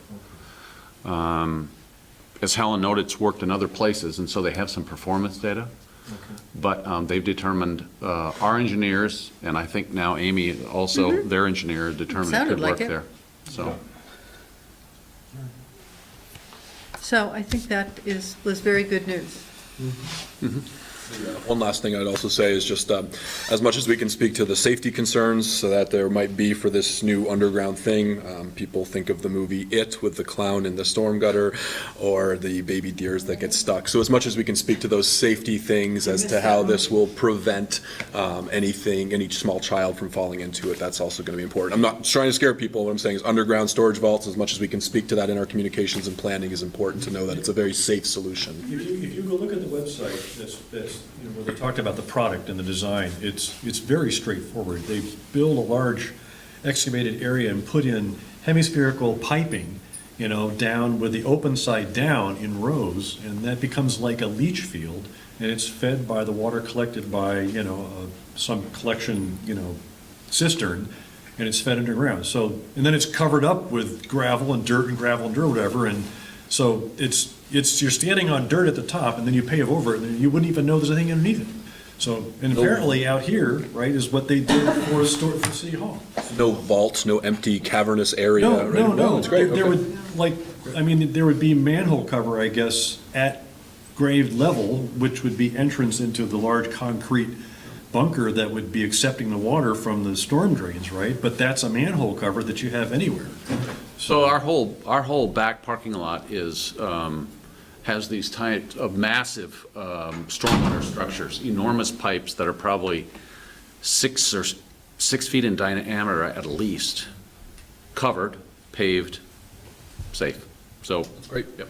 Just getting that out there. It's a thermoplastic pipe cut in half, right? That they have rested like this, and then they just they cover the whole thing. Having the other paper confidently report that it's extremely safe design without any concerns about cavernous vaults where kids could get stuck in it could be very valuable to the project's success. Well, I think that's... Spread the word, too. Indeed, that's what I'm asking. That kind of public communication is really important, coming from both the school board, assuring their personnel and parents that this is very, very safe, and as well as the city making the same statements. I mean, I think both entities, the public would be well-served if both entities were saying the same thing.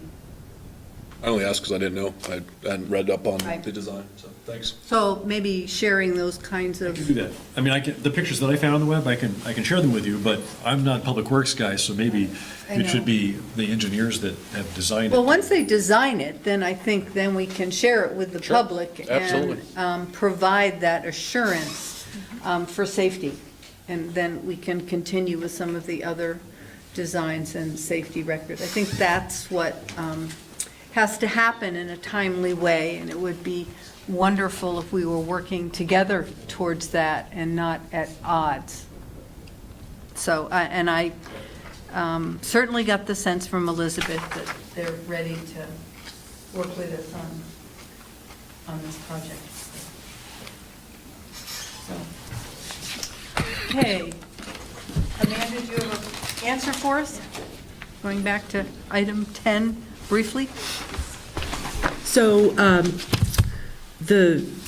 you only have to have another public hearing, but I don't think you were proposing June 17th. That doesn't leave enough time Okay. for the publishing of the warning. So either the first meeting in July, or which is, I believe, actually July 1st, or 2 weeks after that, July 15th.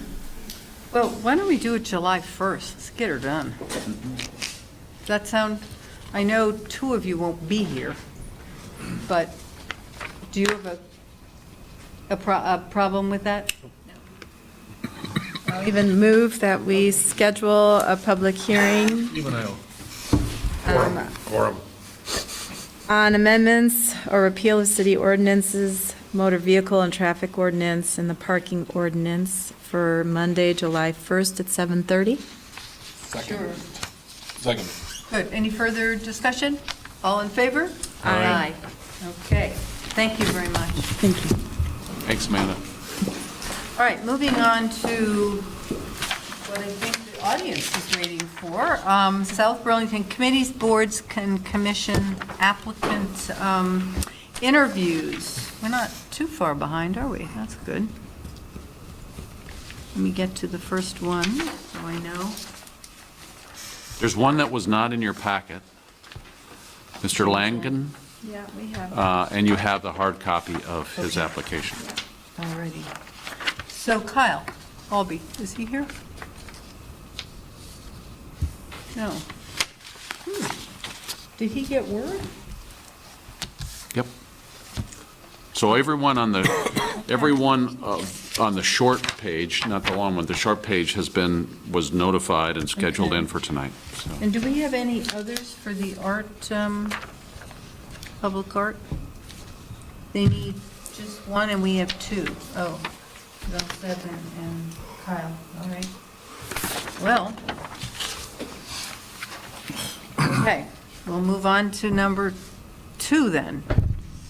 Duncan Murdoch, and is Duncan here? Yeah. Oh, hi, yeah, there you are. And Duncan is currently on the Natural Resources Committee? Yeah.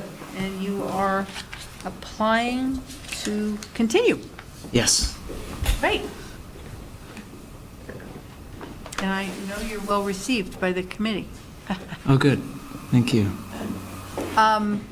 Does anyone have any questions?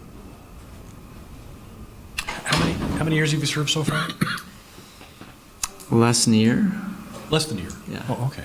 Oh, it was a one-year term? He was filling in for it's been a year? somebody. I can't remember, someone resigned or, Right, I came in, I don't remember. Always great when people want to continue, so I'm glad to see it. Thank you for wanting to continue. Yes. How has it thank been you. your first year experience, Duncan? Good. Yeah, there's a lot of work to do, and it's been we've been busy, and I feel like the committee has been, well, it's getting more involved, and I'm glad to help get us more involved in the ongoings of the city, and to be more of a supportive role for the DRB, especially a resource for us to go out and get on the ground and go to sites and look at the natural resources firsthand. So is that something that the committee has identified as a goal, an immediate action plan is to really make that connection with the DRB and do those on-site reviews? Are there other things like that we should be aware of? Not really. We're just trying to find like a streamlined approach for when like a development proposal comes up, that we're notified as early as possible, and so that we can provide recommendations and we can go to those sites, and and that's set up pretty well. It goes to Ashley, and then it goes to me, and then I bring it to the attention for the committee, and then we go out and we check it out. Yeah, So that timing seems to work well with the DRB? Yeah, so far. I mean, it's pretty new. We came before the DRB and presented this kind of checklist, or this kind of process, and they were all for it. So it's in development right now, but it's started. It was a pilot. Yeah. Okay, that's great. I mean, I had one of the members mention to me at a different meeting that they were very happy with the input that the various committees were giving to the DRB. They thought it was very helpful to them, and really made their job easier. It was important to have those connections, so. Yeah, that's what we want to do. We have on the committee people who have some, various levels of expertise in the natural world, so we want to support as much as possible.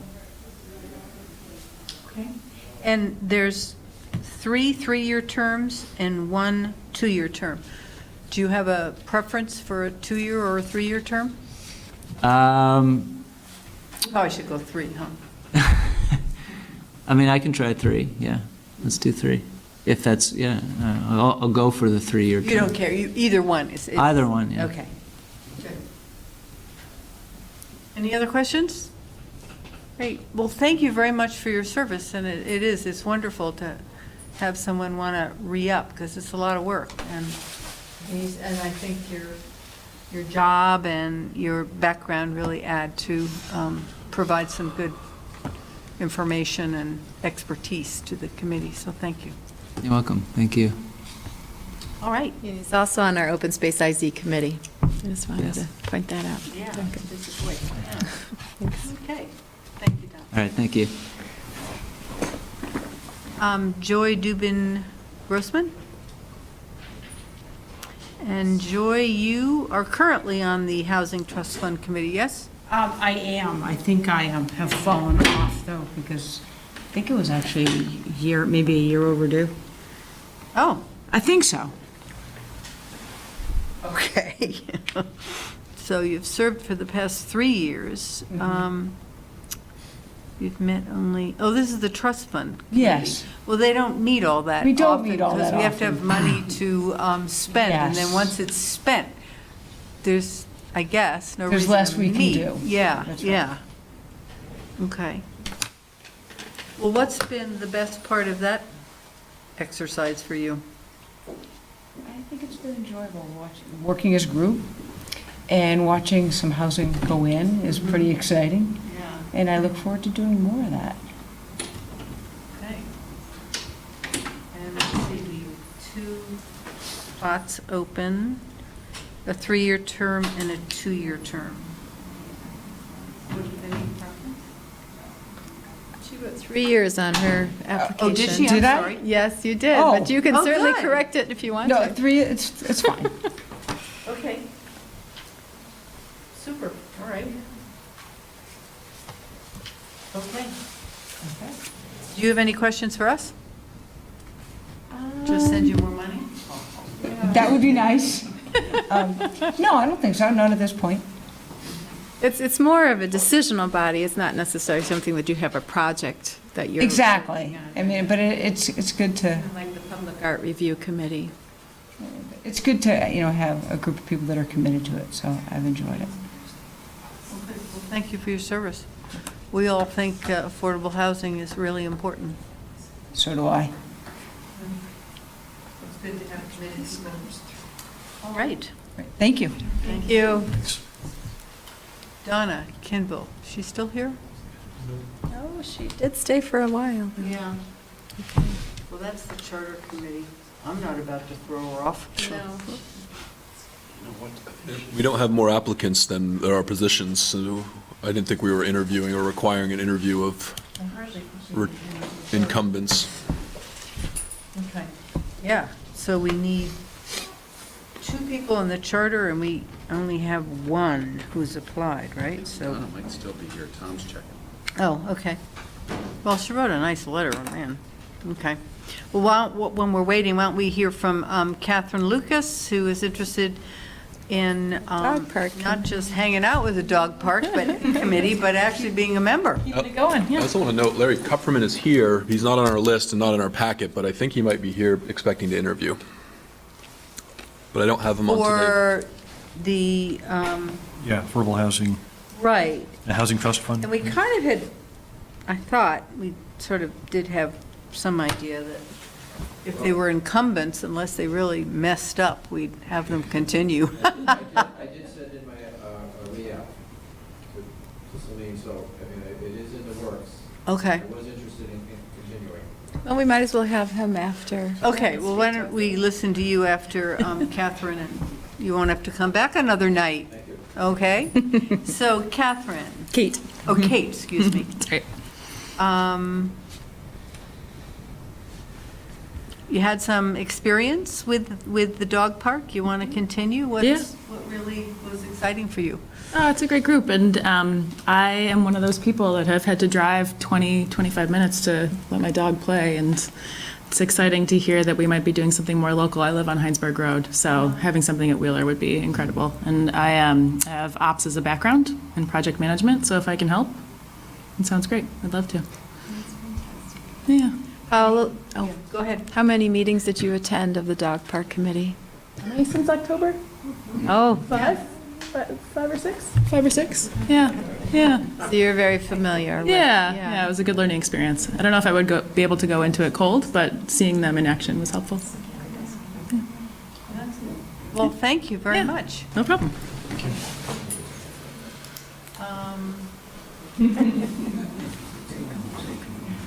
Muriel Moore? Oh, you want me to do Larry? Do you want to hustle on up, Larry, and, Have him identify himself first. yes, So, Larry Kupferman, Housing Trust Fund. I've served as a chair for the past, since it was started. As you said, that we don't meet very often. It really depends on a development coming through to staff with affordable housing components to their development to seek additional funding. And I think the funding is restricted to nonprofits. So to the degree that the Community Housing Trust and the Senior Center were both nonprofits and benefited from the city dollars by basically being the keystone of their proposals. Having local community money involved is a big step for those developers in the whole funding scheme. $25,000 or $50,000 seems like a small amount, but it's sort of the linchpin for them to show the community support for their project and really gather the monies that the funds. yeah, it means a lot to the It really does. state and federal funders. Right. So I'm very willing to continue. A meeting or two a year is great, if that happens. I'm hoping that the $50,000 is still in the budget. I understand there's been some constraints this year around roads, but We didn't take that. that's good. That's a good idea.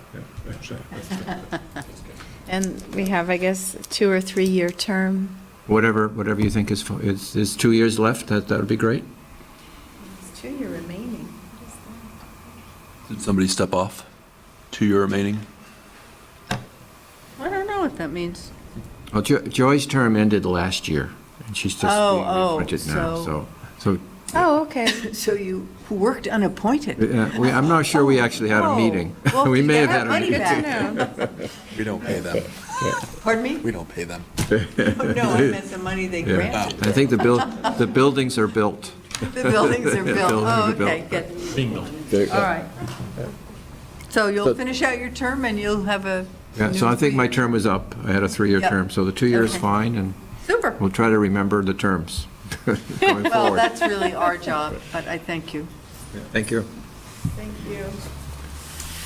Now we'll go to Muriel Moore, who is also interested in the dog park. Yeah. I think I last met with a lot of you over at Baycrest Park, because my husband and I were very active supporters of Baycrest Park. So now I'm turning my attention to dog parks. And looking forward to participating, I hope with your approval. Great. And you've attended a number of the meetings as well. Yes, yes. I probably started attending, I'm trying to remember, maybe end of April, something like that. So I have attended a few. I did attend the last public forum. Actually, I've been to both public forums. So, and have attended some other meetings, yes. Sorry, I don't remember just exactly how many. It's okay. It's a wonderful way to determine whether you want to apply Right. for Right. a committee or a commission, just so you get a sense of what they do and who they are and if you fit in. Right. Or, have a good voice for. I think that's really good, and I have been very impressed with all of the work this committee has done. 15 meetings since last October is a lot. They've been meeting at least twice a month, So, I mean, I think that is, to me, has been very significant of the commitment the committee has made. And I felt that's a committee I'd like to participate on. Somebody who's really engaged.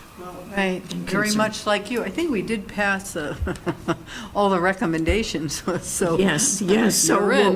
we'll be busy coming up. and But I that'll be think fine. it's, the fact that you got engaged with the Baycrest Park is really significant, because this is really a hands-on committee where you have to be in touch with the public, Right. right? Yes, yes. So you're not just doing theoretical thinking, you are really, really on the ground and doing that outreach. So I'm glad that you. Yes, you have yes, so I think that's going to be just exciting to continue all of that work. Well, there's lots more to do, so I'm There glad you're is. staying on. Thank Well, you. very Muriel, much. sorry I missed your discussion, but it's not like you and I don't know each other, so I think we're good. Thank you. That's fine, that's fine. Oh, gosh, another UVMer. Yes, exactly. Well, it's the community, isn't it? Molly, Bezio? Bezio, sorry. Yeah, that's fine.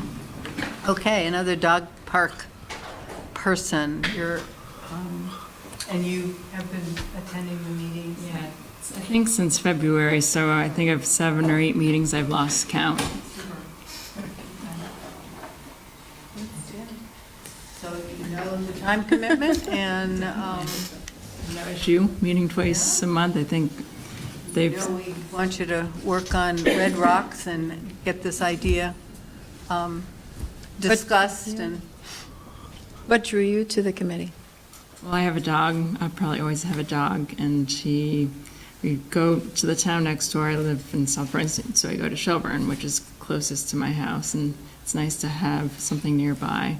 And I know we haven't had the greatest history with dog parks, or at least in staying in locations for long periods of time. So it's something I wanted to contribute to and make sure it's successful. It's not just here and now, it's something that's sustainable for the community in the future, since when you put your money forth towards an investment, I mean, it's not inexpensive by any means. I know $55,000 might not sound like a lot to some, but it's still a substantial investment. You want it to be sustainable and there for the long term. So that's really why I was interested, because I think initially there was some talk about having the dog park around the airport, which was a concern of mine. If the town of Shelburne put up a sign asking you for a donation to use their park, would you open up your wallet and give them? I'm a member. Okay. So they have the membership where you can contribute, I think it's like $20 a year or an annual, you can even do a lifetime membership for $100, where you just put it in their mailbox and you go there. So that's how I moved around it. Since I am not a resident, I felt comfortable by donating money and contributing to the cost of maintenance. Were there other perks for this membership? Other than, just your... Nope, just visiting the park. Just this museum. Oh, that's interesting, okay. Well, so maybe a sign like that would be helpful. Yeah. To get other people to help contribute to the maintenance. Yeah. Cool. All right, well, thank you very much. Yeah, thank you. Thanks. Nicholas Anderson, this is Bicycle and Pedestrian Committee. I can't think of anybody more suited for this committee, so I'm glad you're on it. Just one question about the dog park committee. I think we had no terms because we knew that Barb was just going to be a short term, but I think we should go back to the original charge, which perhaps we amended, but where there were terms, don't you think, for the dog park committee? I think it's always good to have terms. Yeah. So, how do you want to do that? You want, yes, I think Maggie has a record of the terms. okay. And I was going to ask her about that, and we can formalize that. That would be great. If you Okay. could get back with us so that, because I think that is important for people to know what the commitment is and when they need to either move on or apply again. Okay. Thank you very much. Good. Thanks. Okay, so Nicholas, Nick, you always go by Nick. Please. So you are transportation planner. Nick bikes all year long. Yes. Yeah. He's phenomenal. Bikes with children, too. You understand what we need in our roadways, so I can't think of a better person to serve on the Bike and Ped Committee. Yeah, I mean, that's my mission.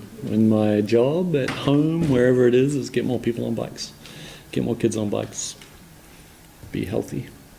And, that's both walking and biking. So. And I've moonlighted hanging out in the public section of the committee for too many months, I think, that I should step up and actually. Oh, so you've been attending the meetings, Yeah. but as a non-voting member. Yeah. Hopefully you've talked. Way too much. I got sick of me. They're like, come join us at the table. Yes. So, yeah. Great. Well, again, that's wonderful. They need 5. So. And they have 7 total applicants. Okay. That's the sign of a healthy committee. Great. And do you have any preference? There's a 3-year term, a 2-year term remaining, and a 1-year remaining. Take what I'm given. Okay. So one of your fans in the back was saying. Someone's give 'em drafting. 3. Yeah. Long-term Okay. draft behind you. 1 year, I'll just have to come back and hang out. Okay. Yep. Okay, well, thank you so much. We're really hardcore here. Kathy Frank. You're the historian of the group, right? No, well, Or historical perspective or whatever. yeah, maybe. Yeah. That depends on how you mean it. I'm the oldest one on the Interested committee. For a long time. Pardon? You've been interested and active for a long time. Yes. And you fortunately want to continue. What do you think you did a great job with Penny for Paths, and now you're working on committing that to different projects. Yeah, it's very exciting, actually, trying to see where to find the money, the matching money, that sort of thing to get things going. But we're making progress, I think, slowly, but it's active. And the other thing we're doing, I'm the person that goes to the DRB meetings to make sure we stay on top of that. And Marla's been very helpful in telling me those meetings that she thinks I ought to, excuse me, I ought to go to, but I check the agenda anyway, just to make sure. That's great. Well, it's I mean, I think, well, but I think that's how you get things Yeah. changed or have that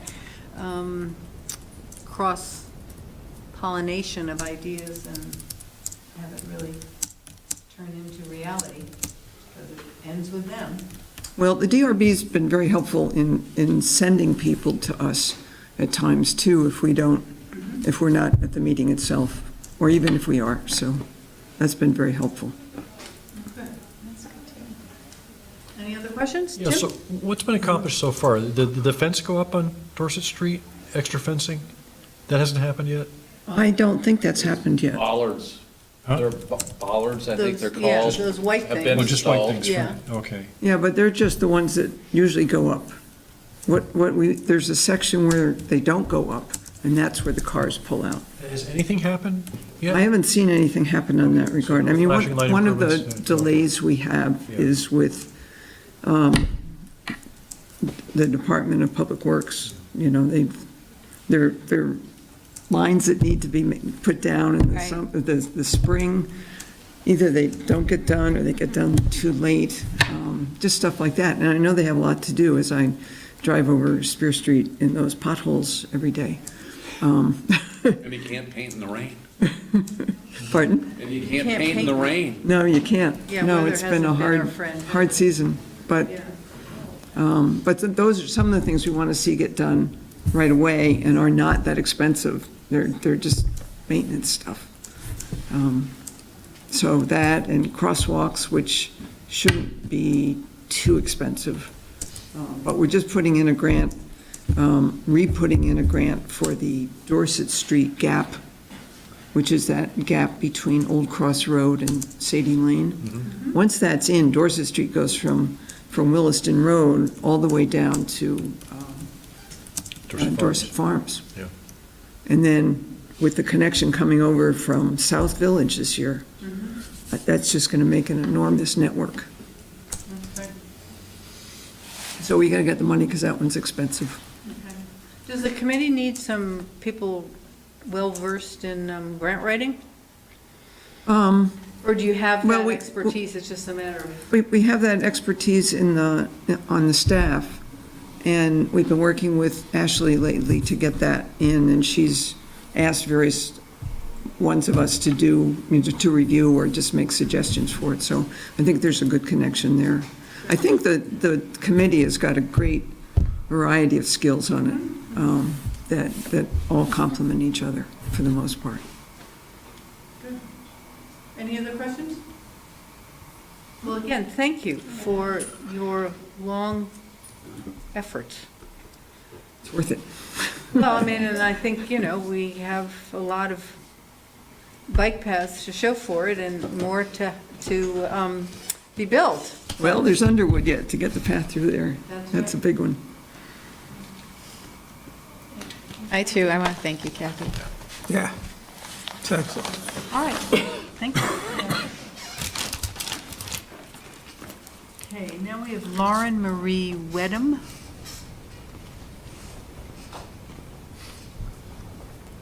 So, Lauren, you're interested in Parks and Rec, or Recreation and Parks, as well as the Bike and Ped, is that right? Is one, you put Rec and Parks first, so is that your first choice? It is my first choice, but Okay. All right, so you're kind of new to the community, but. You said Recreation Parks is your first choice? Yes. Yes, okay. Okay, let me just look and see what we need for that. 3 3-year terms. 3 3-year terms, and we have a number of people. 4 perhaps. 4. We have 5. James Langdon was added. Oh, that's the, yeah. Oh, yeah. Okay. So have you been to any of the committees, meetings? I have not, no. Okay. Do you know when they meet? I'm sorry? You know when they meet? Yes. Yeah. Fits your schedule.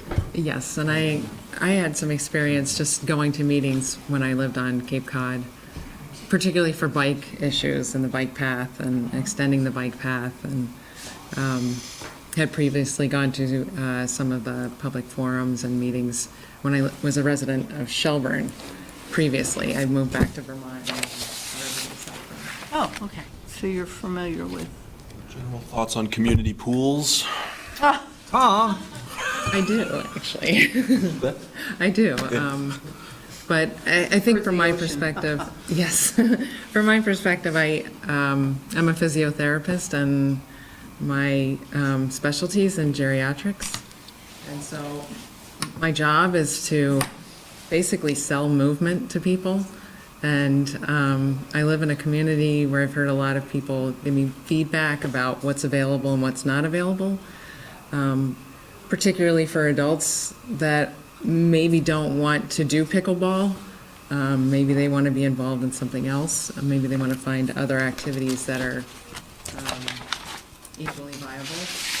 So I think it's something, as I've read about the plans for the expansion of opportunities with the community center, I think it was something that was particularly appealing to me to see how I might contribute. Well, we are a bold community. I think it's a thriving community. Yes, no, I meant our age, demographics. are, Demographically, sort of yeah. older, so your geriatric background would well serve this community. Well, it's not something you see advocated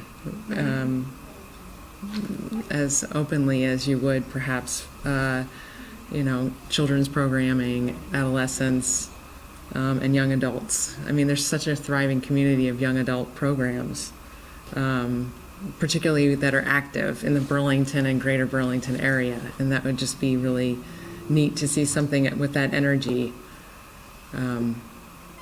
for this demographic, for an older demographic. So you have the time with your job and? I do. I'd make the time. Good. No, I just said fantastic. Anyone else? Okay, thank you very much. We appreciate your interest. Sean Goddard.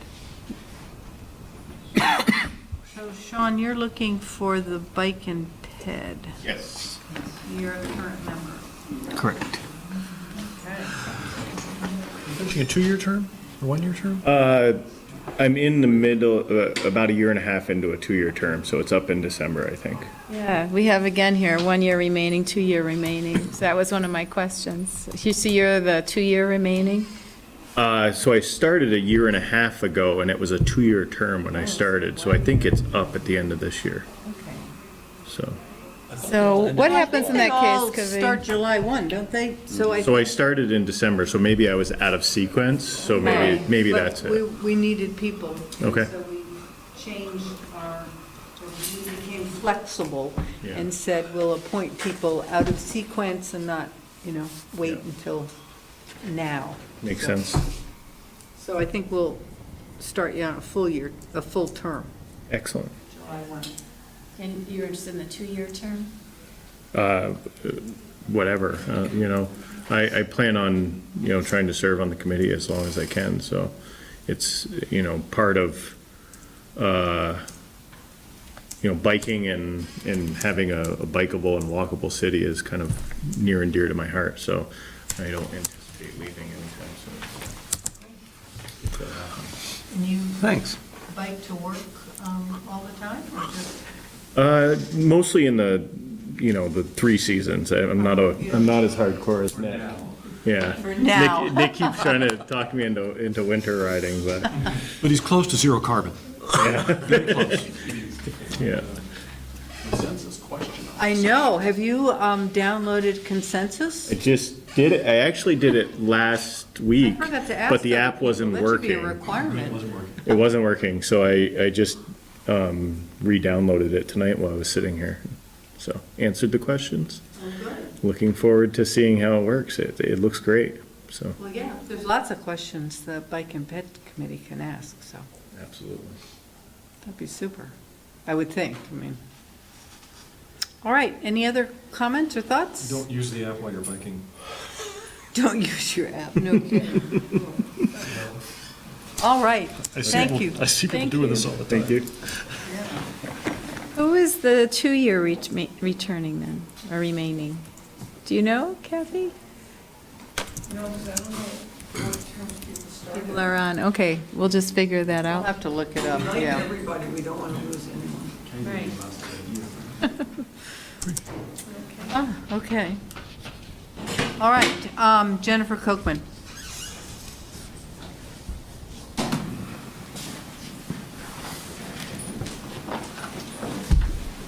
A new face. Right. So I guess I'm applying for my 5th term. I've seen a lot of changes. When I started out, Tom was the director of Recreation and Parks Department, and I think I'm on my 5th director right now. I've seen a lot of changes in the committee. Over the years, we developed more of a sense of what we wanted to be doing and how we were going to do it and how we were going to interact with other city committees, and I think we made good feedback to you guys, and I still look forward to seeing a recreation facility and veterans and the other things that were really on the priority list when Tom was director. We said we don't have enough playing fields to be able to give them a rest so that we can repair them. And we don't have an indoor rec facility, and we don't have enough space for programs. We can't program enough for the community because we have to go to the schools when they're not doing something else. And we need upgrades in our existing parks and so on. And some of these things, I think, are really good works in progress. I think the city has come a long way in working on some of these things, thanks to, a lot of work from other committees and you guys and our city management. And so I'm not ready to give up on seeing some of these things carried forward. So that's why I'm reapplying. Okay. Well, you're certainly active in almost every issue we have in the city, and I appreciate It's interesting that one committee can interact, has some kind of connection to so many other kinds of interests in the city. And when I looked through the notes that Holly wrote up on Coralie's presentation the other night, and she was talking about the work plan, I remember spending a good solid Saturday afternoon with Maggie going over the comprehensive plan, and we went through, and there were so many places where recreation and parks intersected with all of these other concerns that were going on. So our report ended up being like five pages, and then we did a condensed 1 page. But I think we have a good committee right now. I'm looking forward to new members and working with all of you again. Any questions, or, yeah, yours? No, thanks, Jennifer, for your never-ending enthusiasm for absolutely everything that has to do with recreation in the community, and with a little luck, we'll find a way to come up with $13 million and build a rec facility before long. Yes, and thank you, Dave, for stepping up to that at Maggie's invitation. I appreciate that. Thank you. Well, 13 is the bottom line. To 15, I should say to 15. Okay, now Greg Lowe has Withdrew. withdrawn, I guess. So now we have Who withdrew? Jeff. Gregory Lowe? Greg Lowe, yeah. Oh, yeah. It's on the small sheet. It's withdrawn, Yeah, and so So Jackie Druin, is that, how do you pronounce that? Jacqueline Druin. Okay. Do you like to be called Jackie or Jacqueline? Both is fine. Okay. So you're interested in both Recreation and Parks for the Economic Planning Committee. Okay. Have you, Rec and Parks is your first choice? I really was just interested in being part, or like just serving on any committee, and so I have young kids, so Parks and Recs is really interesting to me. My son, my oldest, he loves, I can't remember the name of the park, but it's like, we call it the nature park. I don't know what it is. Is it in City Center? The one you have, there's like, it's that way, I guess. It's just like, it's where all the logs are. Yes. Yeah. Center Park. It used to be Dumont Park, and now it's City Center Park. Yeah, and so It's very natural, and Yeah, so he really likes that. He likes Red Rock Park a lot, and so it keeps him. Yeah, so their treat after school is someone gets to pick a park. So I like that. I've always been interested in the economic development of communities and cities. My husband and I, we've lived in Vermont in 3 different cities in 10 years. So in September, we'll be here for 10 years. And so it was really just in the past year or so that we've actually been able to, we bought our house about 2 years ago, and now we're really working on becoming part of the community. My oldest is going to start at Orchard in the fall. And I just have more time. So I really just wanted to get involved somehow, just like start and make this sort of like a long-term thing. So just to see which committee I would be able to be most of use to. So I work at the University of Vermont, so I was on staff council for a couple of years. I worked on a couple of subcommittees there. I work with a lot. I heard memorandums of understanding. I do in my current job. I look at a lot of memorandums of understanding and affiliation agreements. So I love budget stuff. I love looking at numbers, and I also like doing a lot of research to see what other communities are doing and just seeing what ideas we can pull from different communities. I lived in a lot of different areas. I'm from Montreal. I lived in Japan. I lived in Amsterdam. And everyone was talking about the biking committee. I just love the fact that it's like on the logo. Like when you look back there, you just see someone cycling. So it'd be great to see more of that happening in this community. So wherever I could help. Yeah. Well, we do have an opening for economic development, and you're the only applicant. And they meet once a month, right? Pardon me? They meet on the last Thursday of? They meet the fourth Monday. Fourth Monday. Fourth Monday of the month at 5:30. Right, fourth Monday of the month, just once a month, right? Yeah, for a couple hours. So childcare isn't a problem for that? You'll figure it out? That's a 5 o'clock meeting, is that? Yeah, no, that's fine. My husband's also like switching jobs, and so he's going to be more available. And so we sort of, like, it was part of the plan. And it's really easy to get babysitters. So that's sort of like my fun thing. You're losing Sam I Handy, understand who's you. moving to Manchester. Thank you. With your background, it sounds like you're a really good match for the Economic Development Committee, if you'd be willing to try that. They have. Well, it sounds like you'd be good at Parks and Rec as well. It's just True. we have,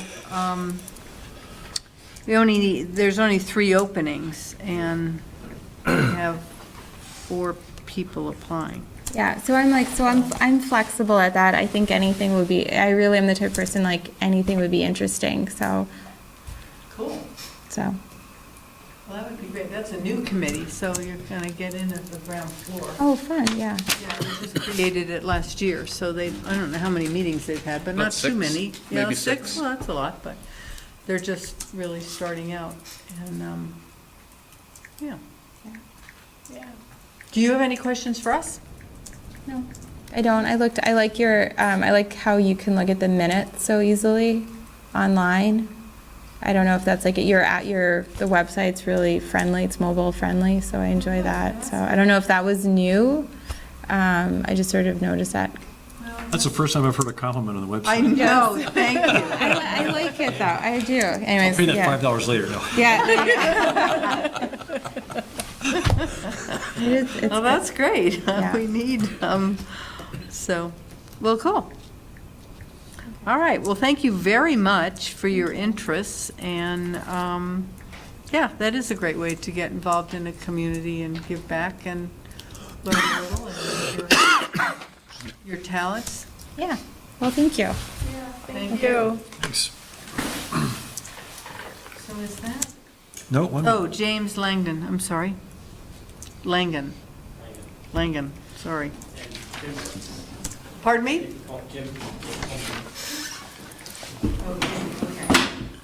So let's see, I haven't read this yet. Development Review Board and Parks and Rec. I always call it Parks and Rec. Rec and Parks. Should be alphabetical. TV show. Yeah, right. To not be confused with the TV show, right.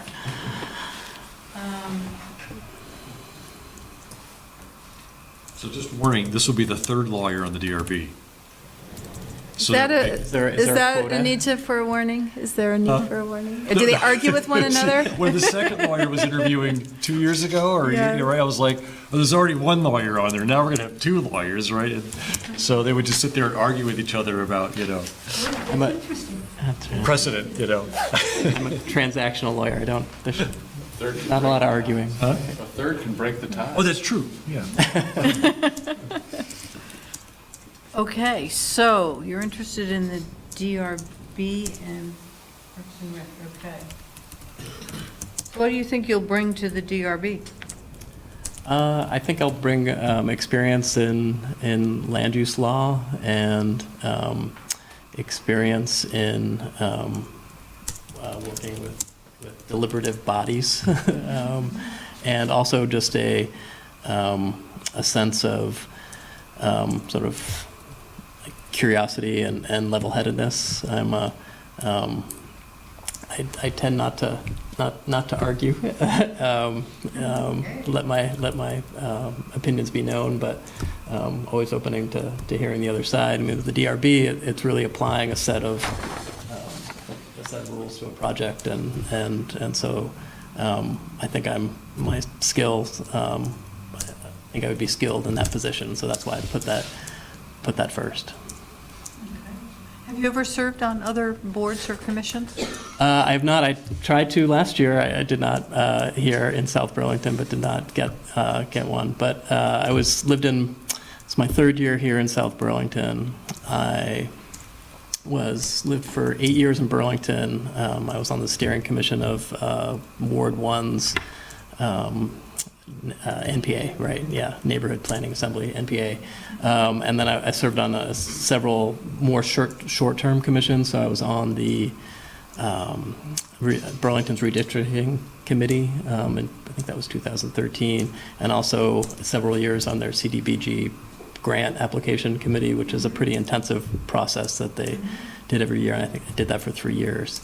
And I'm also on the board of Local Motion, and have been for 4 years.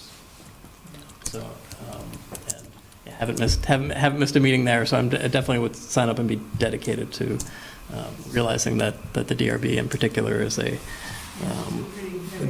time commitment. Exactly. That's great. This is my big question. So it has a large time commitment to it, but you're familiar with that, and it sounds like you're fully right. No, I understand. Yeah, I mean, I haven't. I know it's a question before. I haven't actually been to a meeting. I mean, I have read every minute since I've lived in South Burlington, just to get sort of involved in the committee. I mean, I think that's a big part of living here. I'd really like to serve on a government committee. I'm kind of politics nerd, but in a really nonpartisan way. But just like, I mean, I think that's important. It would mean a lot to me. Same with whether it was DRB or the Recreation and Parks. That's a big part. I have 2 young kids, and that's a big part of our life. And I think South Burlington has a really good parks program, and I think it really could be great. Either way. But I understand that DRB is, especially lately, it seems like it's a really big time commitment. You sound eminently qualified for the DRB, and there is only a 1-year seat, a 3-year seat, and a 4-year seat. Would the 1 year remaining be okay to you? Just to do it for a year? Yeah, I wouldn't, no, any of those, yeah, 1 or 3 or 4. And one last follow-up question. Sure. So you said you're on the Burlington Restructuring Committee. Redistricting, yeah. So we have an opening on our city charter committee, which I think would love your expertise too. And I think that is a topic well worth considering, not redistricting, so to speak, but looking at council makeup, composition, representation for how South. Yeah, that was a really eye-opening experience. That was after the census and the city council couldn't come to a decision, and so tried to open it up to, and then it got a little political, but I was Mike. We're not political. And actually, yeah, Sue and I are old neighbors, actually, so, in Burlington. Yeah, there were always issues. But yeah, that was sort of census tract by census tract, and really trying to create the city council and the number of seats and the neighborhood's representation. So, yeah, definitely understand the push and pull with neighborhoods. So is that a yes for the city charter? I would consider. I mean, that is definitely, up my alley as far as reviewing. I'm happy with the DRB, to be honest. Yeah, I don't know if it'd be a both. Yeah. But I didn't even look. I think that's as needed position, right? Is that? Any other questions or thoughts? Do you have any questions for us?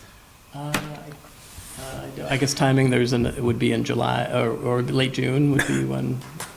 I think you start July 1. Yeah. But you would be welcome, you could sit in on any of the meetings prior to that. Tomorrow. Right.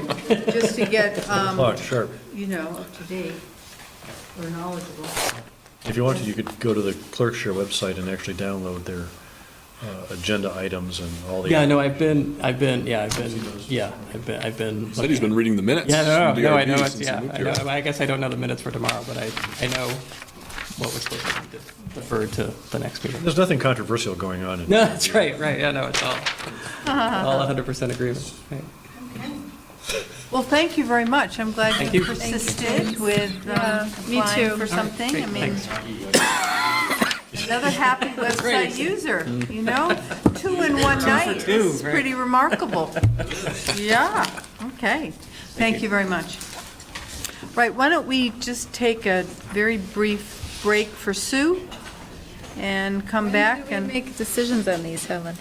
Have we heard from everyone? No. Not yet. No. We've got at least another night, I think, Okay. of interviews. Is that right? So another night, Which would be the 17th. maybe we should meet, because Megan is going to be gone. This is which? All Well, of there's a little July. pop-up that comes in and says, do you want to be notified, and subscribe to it. website? It's like, I have to kill that thing over and over. Like, Which it's just- website? You want to This is really out try to Yeah, press that's at the good. next Yeah. meeting to get Yeah. all the interviews done and I then do don't the get that. appointments I that think night? that would be Yeah. great. That'd be great. Then that'd be like a record. Yeah. What's Getting that? it done Let's early. go for a record. Getting the appointments done at the next meeting. Well, there's only a couple where there are, There's no real reason why not, right? maybe we can direct them somewhere else. Yeah. So people might want to think about that before the next meeting. Right now, there's not a What lot you're on that thinking. agenda. There's nothing wrong with that for a change, Yes, sir. right? Yes, Councilman. What do we got? What's, hey, where I'm at. Let's get community center moving and then we can worry about everything else. Yeah. I am with you on that. So, I printed off, Do you have a chance to? minutes, I guess. Steering committee? Maybe Hyde was the only one who did it. That was And I was gone. I don't know how that, Sue wasn't there. I don't know. I never got her minutes. Okay, I'll check with her. But I had minutes. Then it went to, I was trying to process this quickly. I sent him to Elizabeth. She was away. And then, I don't know who worked on him. And they sent back this thing that's, I don't know, it's kind of like, they aren't minutes. It is like,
Oh, hi, Paul. I didn't Honor. realize you've been hanging around. Magically appeared. You I almost. know.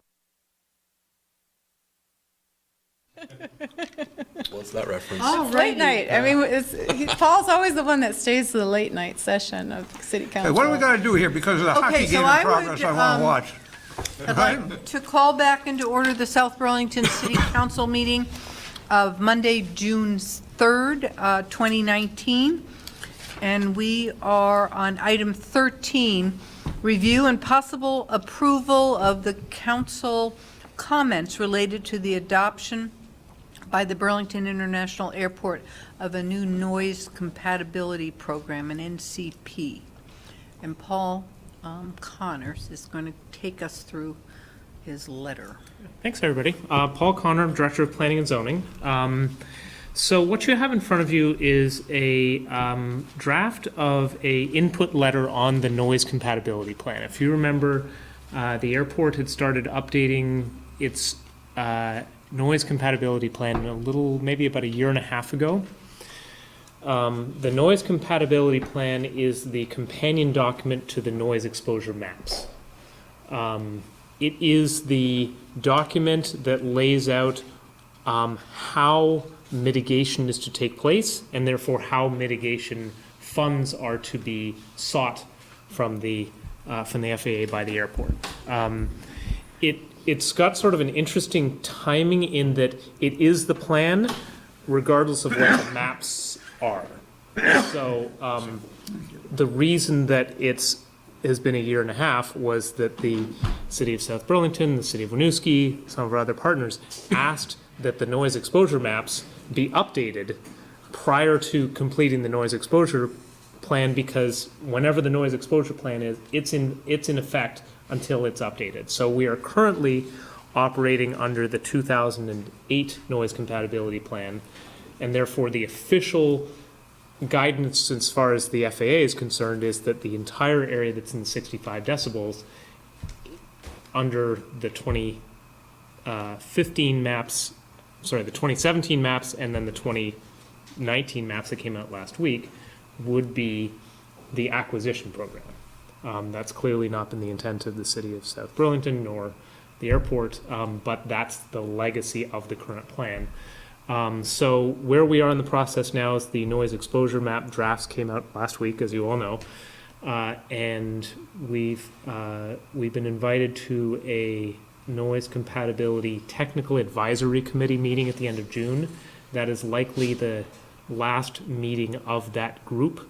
We have not yet seen a draft plan. We've seen components of it, but the components that we've seen have largely been either status reports in the last plan of various mitigation measures like the taxiway improvements, flight rearrangements, tracking of flights, that kind of thing.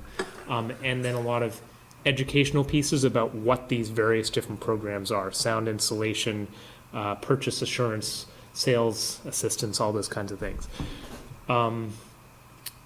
Our recommendation from staff, as well as when we met as your appointed team to the Technical Advisory Committee, Kevin, myself, George Maley, and Carmen Sargent, had been, let's make sure that we're in front of this and not just providing comments to the final draft that you've received in front of you. So what is recommended here is that if you're so inclined to provide a letter before they've prepared their final draft of here's where the city's positions are.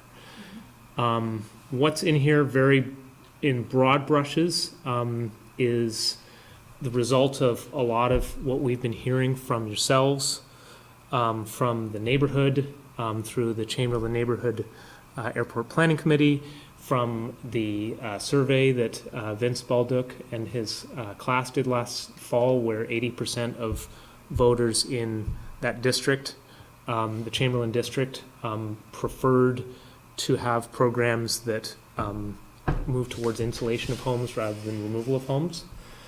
And broadly speaking, as I outlined in the letter, there's two broad buckets: acquire and remove the homes and keep the homes. And then within the keep the homes, there's again two buckets: those which use funds to reinvest in the housing stock and those which are more one-time payments. There are times when most of them become applicable, and that's where this letter sort of does an if-then down through various different applicability. But the letter, based on our group, based on council, based on the survey, based on what we've been hearing from the neighborhood, really pushes towards retaining the housing stock. So that's my sort of broad brush of what you have in front of you. I'm happy to discuss any of that. This is obviously your letter, so don't let us put words in your mouth. I think the letter was great. I think it's really important. I have a couple of Yes, things, no, no. I'm sorry. It's really important to clarify in my opinion, the abrogation easement recommendations. I mean, those are really central to me. Yeah. You have questions? Yeah. Or thoughts? Are George Maley and Carmen Sargent still participating in these TAC meetings? We haven't had a TAC meeting since October, I would guess.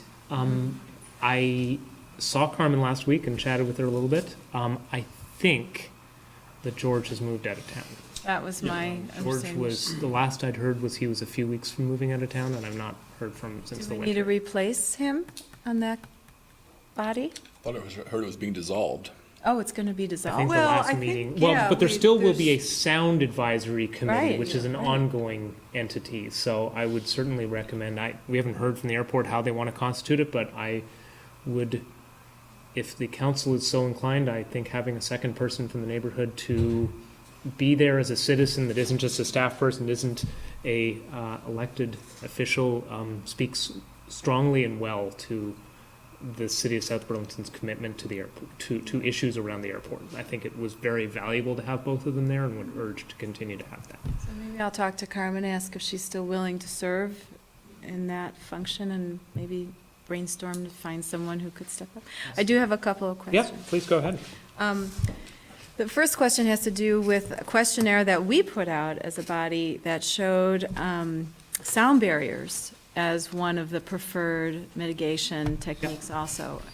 I personally would like to see that, again, just somewhere mentioned, that the public is also in favor of sound barriers that would protect the remaining residents in the neighborhood from ground noise.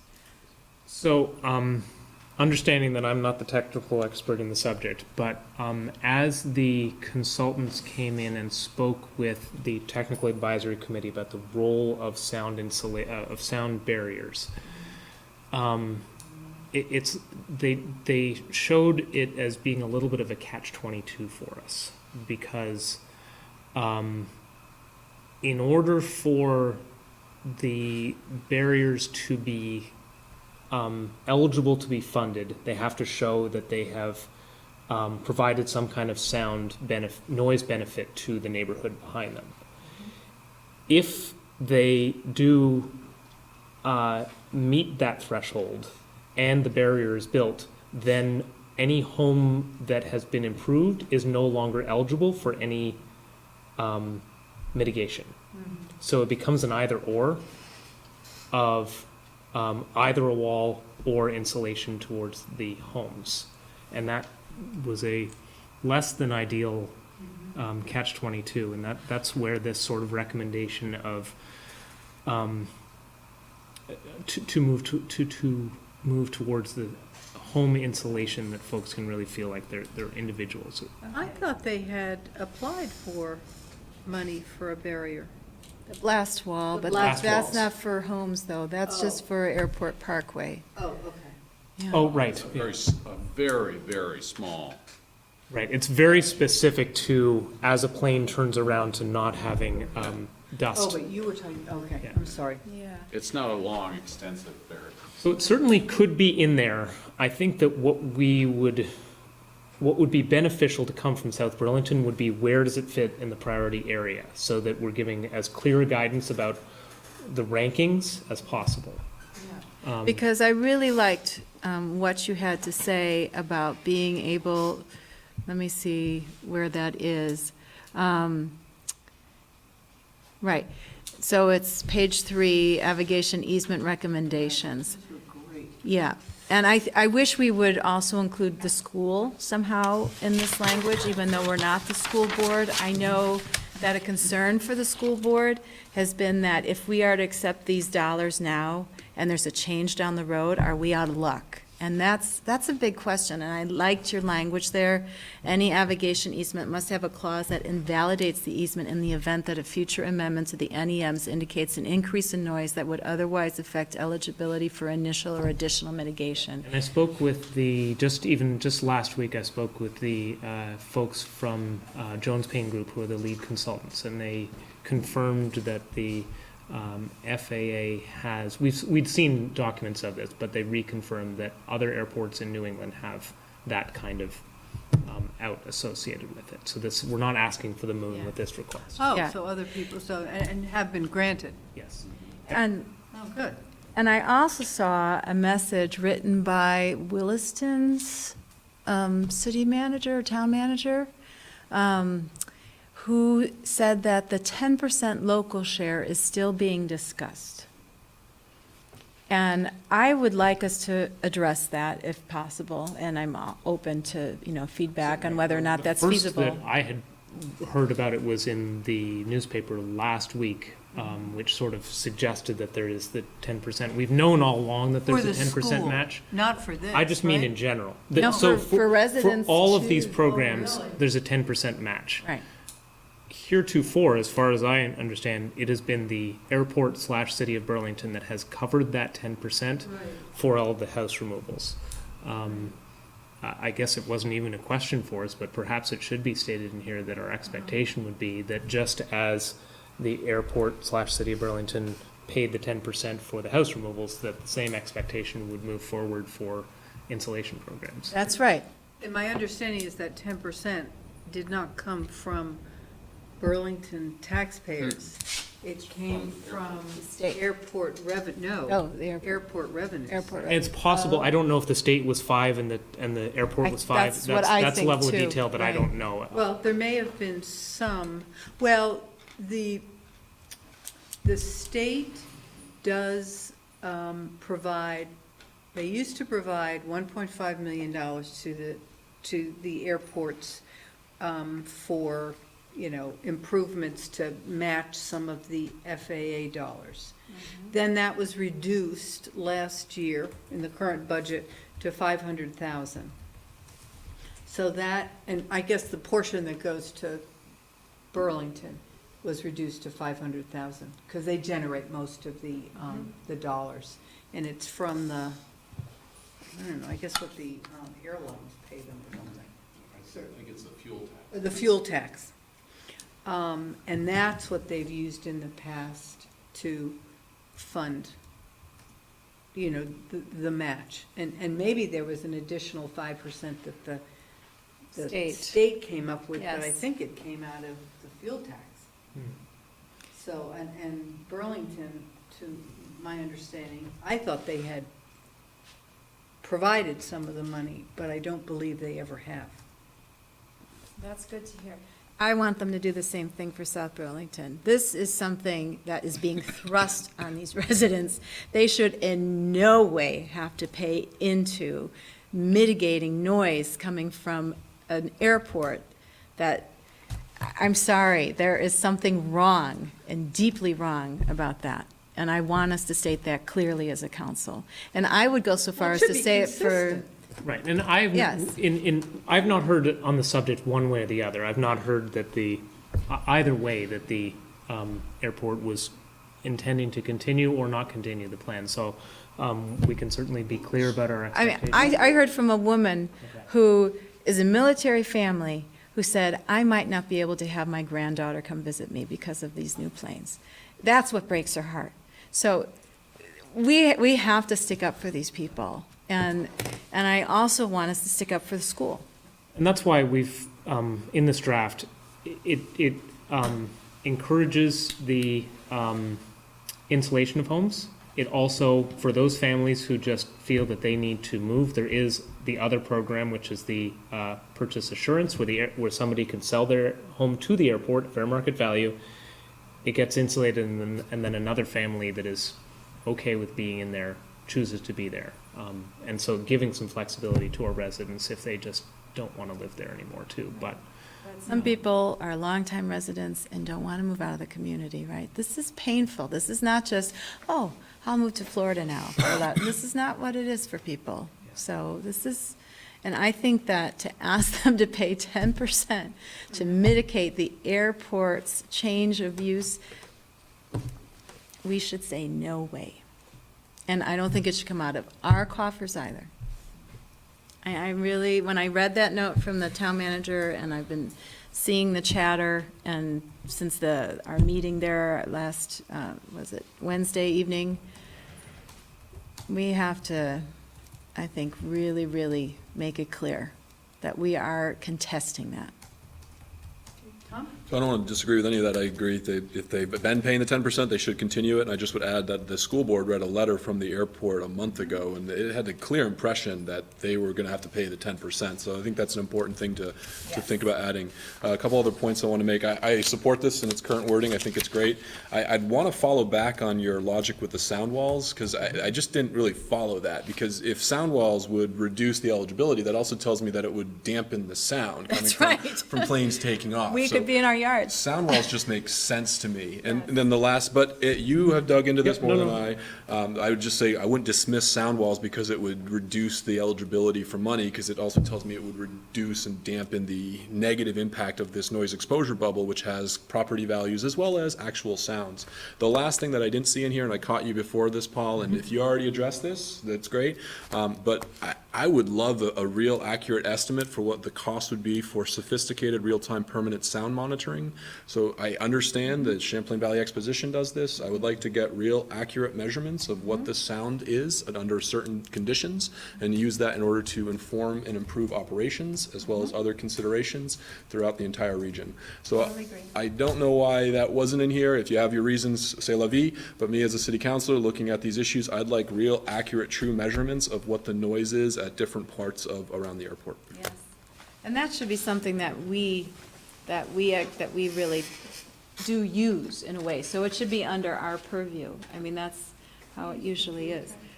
I don't want them to pay for it. Yeah, but how we work in the sound wall, I mean, I would just put it in recommendations, just like we did for the avigation easement.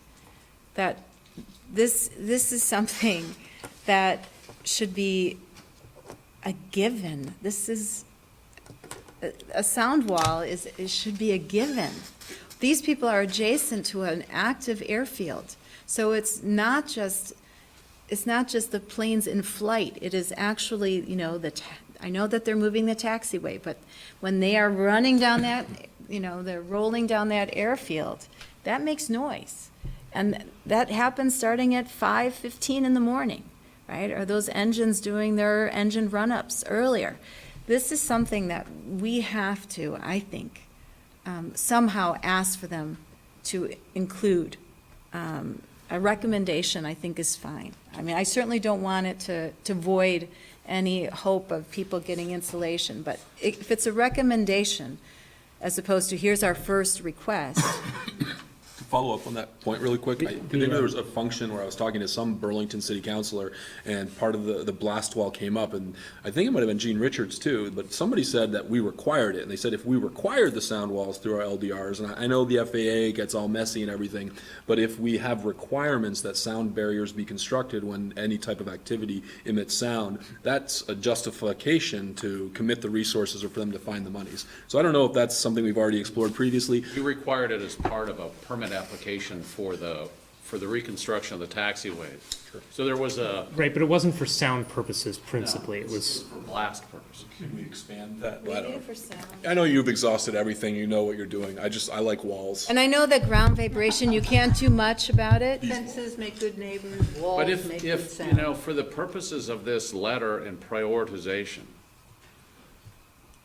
where would you prioritize that investment of a finite amount of grant money? To place that above insulation? No. I would just put it under the recommendations here on page 3. He has land use program recommendations, right? I'm not saying put the sound wall there, But when you have the navigation easement recommendations, the airport operation measure recommendations, I think it may be, I don't know if it fits under airport operation measure recommendations or if it should just be its own heading. I don't know. You've sat in on more TAC meetings than I have, Paul.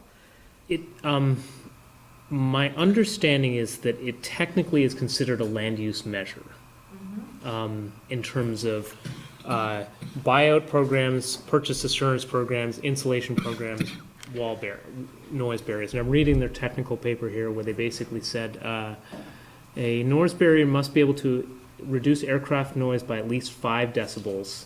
If construction of the noise barrier is funded through the Part 150 program, any residents receiving a 5 decibel reduction is considered mitigated and not likely eligible for other mitigation. So that's the trick of that.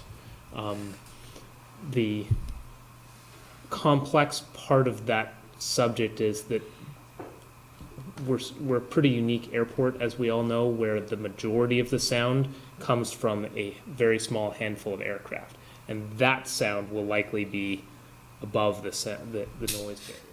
As soon as they turn on their engines, you hear it. So the ground ops are clearly, I would put it as a separate category. Okay, we can certainly put it as a separate category, and I see that interestingly, there's sort of a little bit of an out in here where it says if it's funded through the Part 150 program, which is the principal funding that the airport gets, but it's not the only option on the table. So it certainly could be advocated for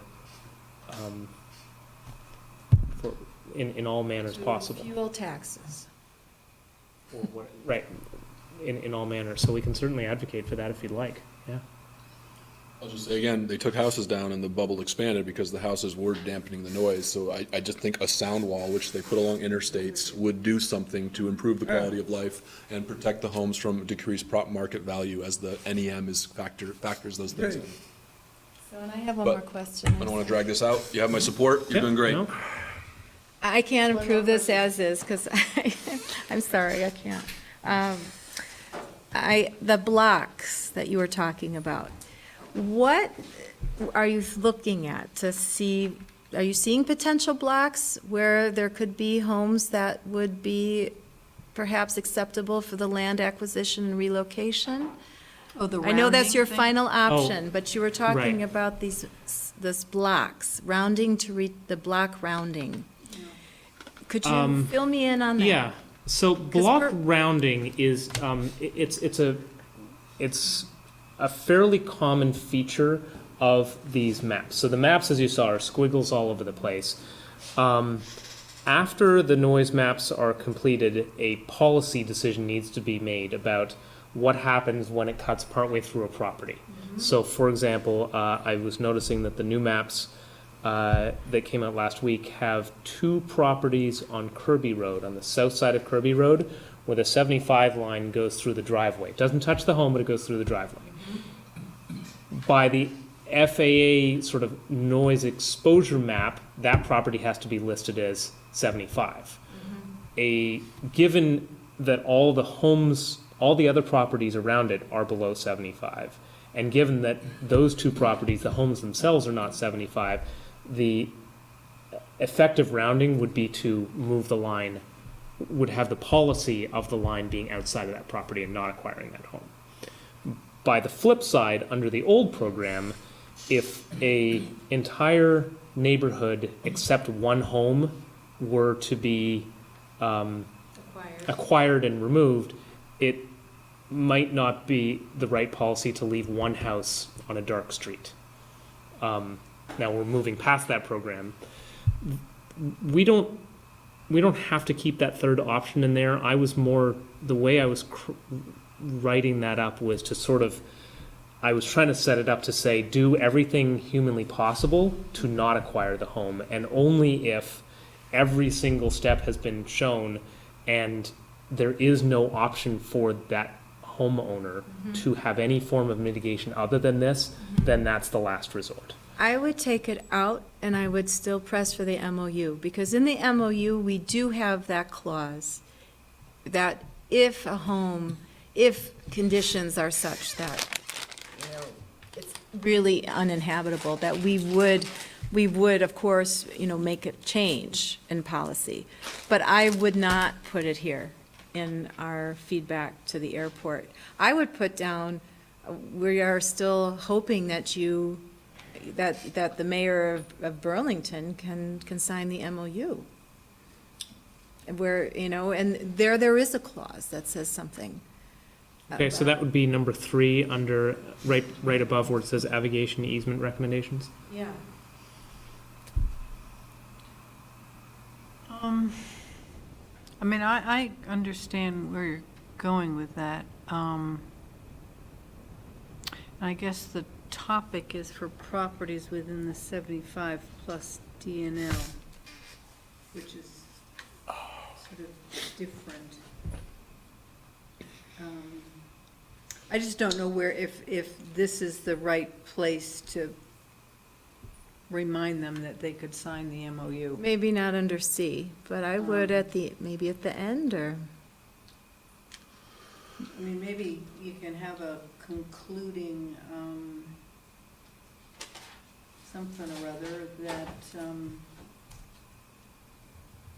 identifies that, all these measures, are based on our preferences to not buy houses anymore. And we would encourage the city to reconsider,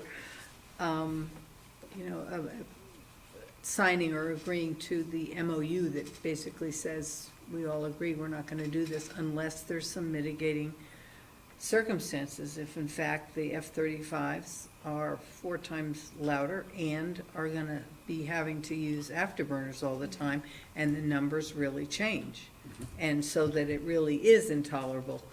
You can't sound. Now, in that circumstance, I would say that the expectation would be that if there's a major change in operations that change the sounds again, then Yes, a they would have new to set do of it noise in- exposure yeah. maps should be done, and I would then urge the city to press to make sure that the noise compatibility plan is evaluated at that same time. They'd have to do the maps, they don't have to do The the irony, plan. though, is Well, that maybe that would be the good to change put in occurred here. in 2009, and we got the maps right in 2016. So, I mean, Yeah. right. Well, but maybe that's a recommendation. If there's a substantial change in, the Noise noise profile. levels, profile from the fighter jets or whatever, then, and a new map is deemed appropriate, at the same time, we should have a new NCP developed. So the two are linked. We're not living under an old plan Right. with new noise, and the old plan doesn't make sense. I mean, the hard part about this is that it just takes several years to get anywhere with funding. I mean, I hope people aren't holding out that because we have a new sound map and a new NCP plan, it takes them 18 months to review, 180 days to review the plan before they'll accept it. And apparently they always take 180 days. Then you start developing an application for money to do whatever it is. And that probably takes another year. Well, and I Anyone think. to say yes, and then they have to go and review every single home. And there's a lot of homes in this, in the 65, Yes, in they our do. community, in Winooski, and So- just running the math on the prior programs, other than the one-time bump a couple of years ago, we were getting, 10 to 20 homes a year, which was $4 to $8 million, the city of Burlington, $4 to $8 million in house removal at $50,000 per house insulation. That's still maybe 150 to 100 homes a year and a couple thousand homes. So it's a long haul. Right, it just is. I'm hearing that we want to make some amendments. What's your timeline on needing this approved by us? The next noise compatibility plan is, noise compatibility plan TAC meeting is the end of June. I think it would be great to have this before that time, so we can have something turned around for your next meeting. That would be great. Are people agreeable to some of the recommendations that Megan has made? I mean, I think they make it stronger. So just so that we get it correct, a section on matching funds and what we discussed there. Including the school. Including the school. Isn't David on the TAC? The schools have a representative. I can't remember if it's David or whether it was. I wonder if they should be weighing in on. I'm hesitant because they have a specific thing that they want. It's an HVAC system for general. Well, they want more than that, but all that they can get from the FAA Yeah, and HVAC. I only had Well, a yes, very yes. tangential discussion, but I'm not sure that it's under the exact same program even technically. I I think think it's a different program. I'm hesitant to do something for the school without knowing exactly what they want. Could I we might ask write them it more within the next generally 2 to weeks? say, Or find out if they're gonna write their own. Yes. The letter said something about having to go through the city of South Burlington, so we Yes. need to collaborate Well, with them. Yeah, we They were totally need to confused on that. collaborate. Okay. We can't just assume that it's their how would business. you feel about Yeah. language that said that any mitigation taking place within South Burlington? Yeah. And then it's not, then it's a blanket statement that covers, whether it's the school or our residents or even our own Commercial. public works building in a Or future commercial, time. right, right. Well, Right, I Would you think, be comfortable with that? yes. yeah, I think that's broad enough, but I Um, also think we should, I'm sorry, you go ahead, but So just let me finish my list here. Explore, I heard from Tom, do a little bit of digging and seeing what sound monitoring might look like as a, and come back to you. I'm just putting it on the table, but if you all have expertise on this, you don't think it's worth exploring, so let's do it. I've said it for years, Tom, so I'm with you. The problem is any money you take for noise monitoring is gonna take away from something else. Well, we have fuel taxes coming to us. We could certainly use that money for that, because we can't use it for anything else. We can only use it for airport so stuff. maybe that's how we fund it. Yeah.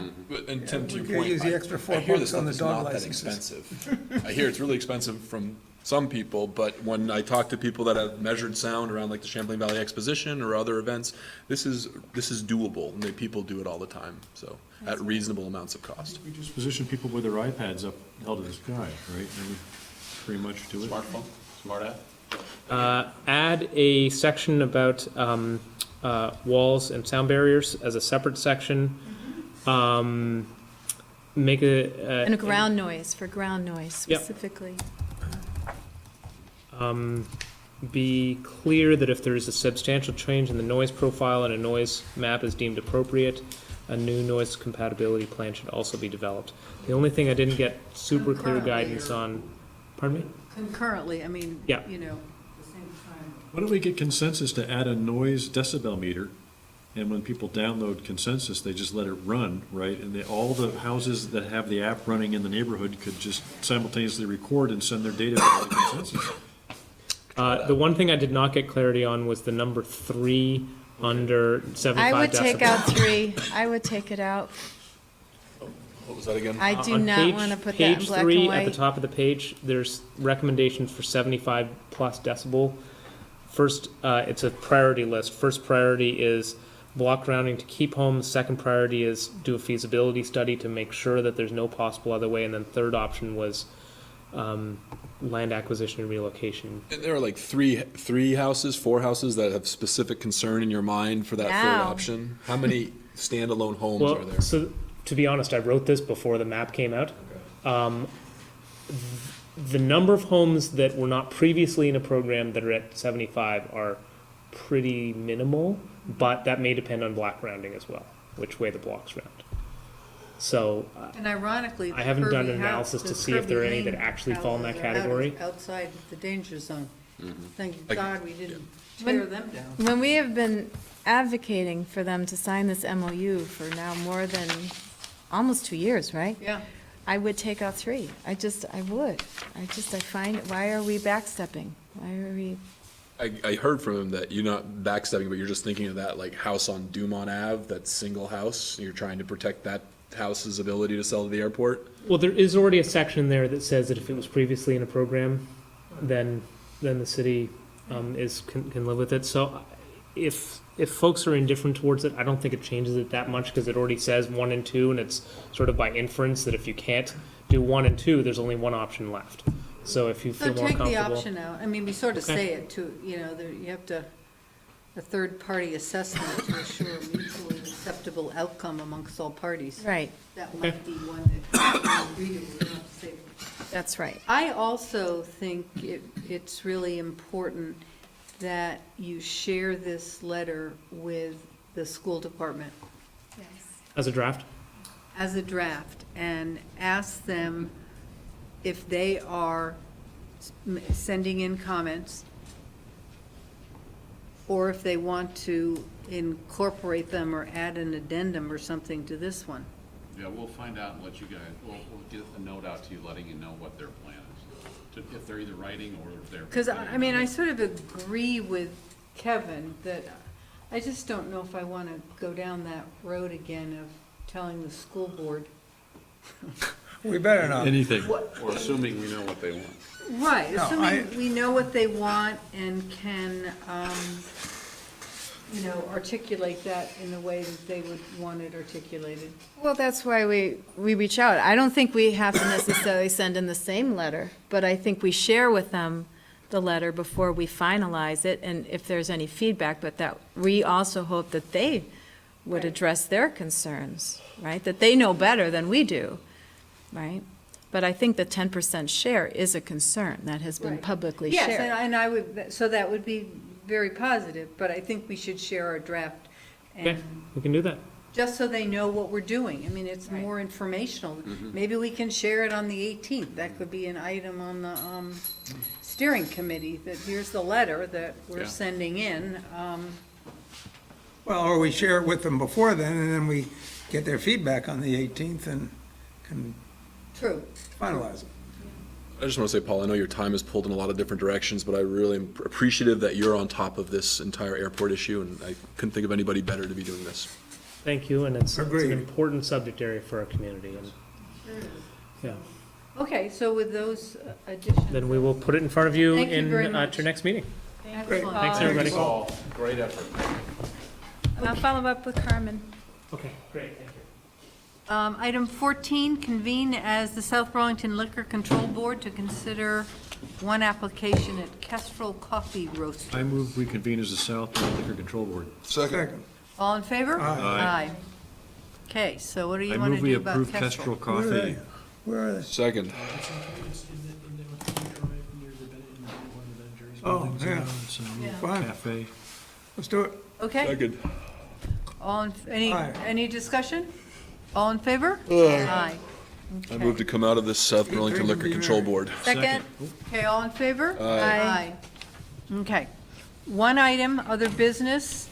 I forgot to include this in the agenda, so what I'm going to suggest that we do is save some time, and I'll pull together some, sort of the possible steps for improving communication.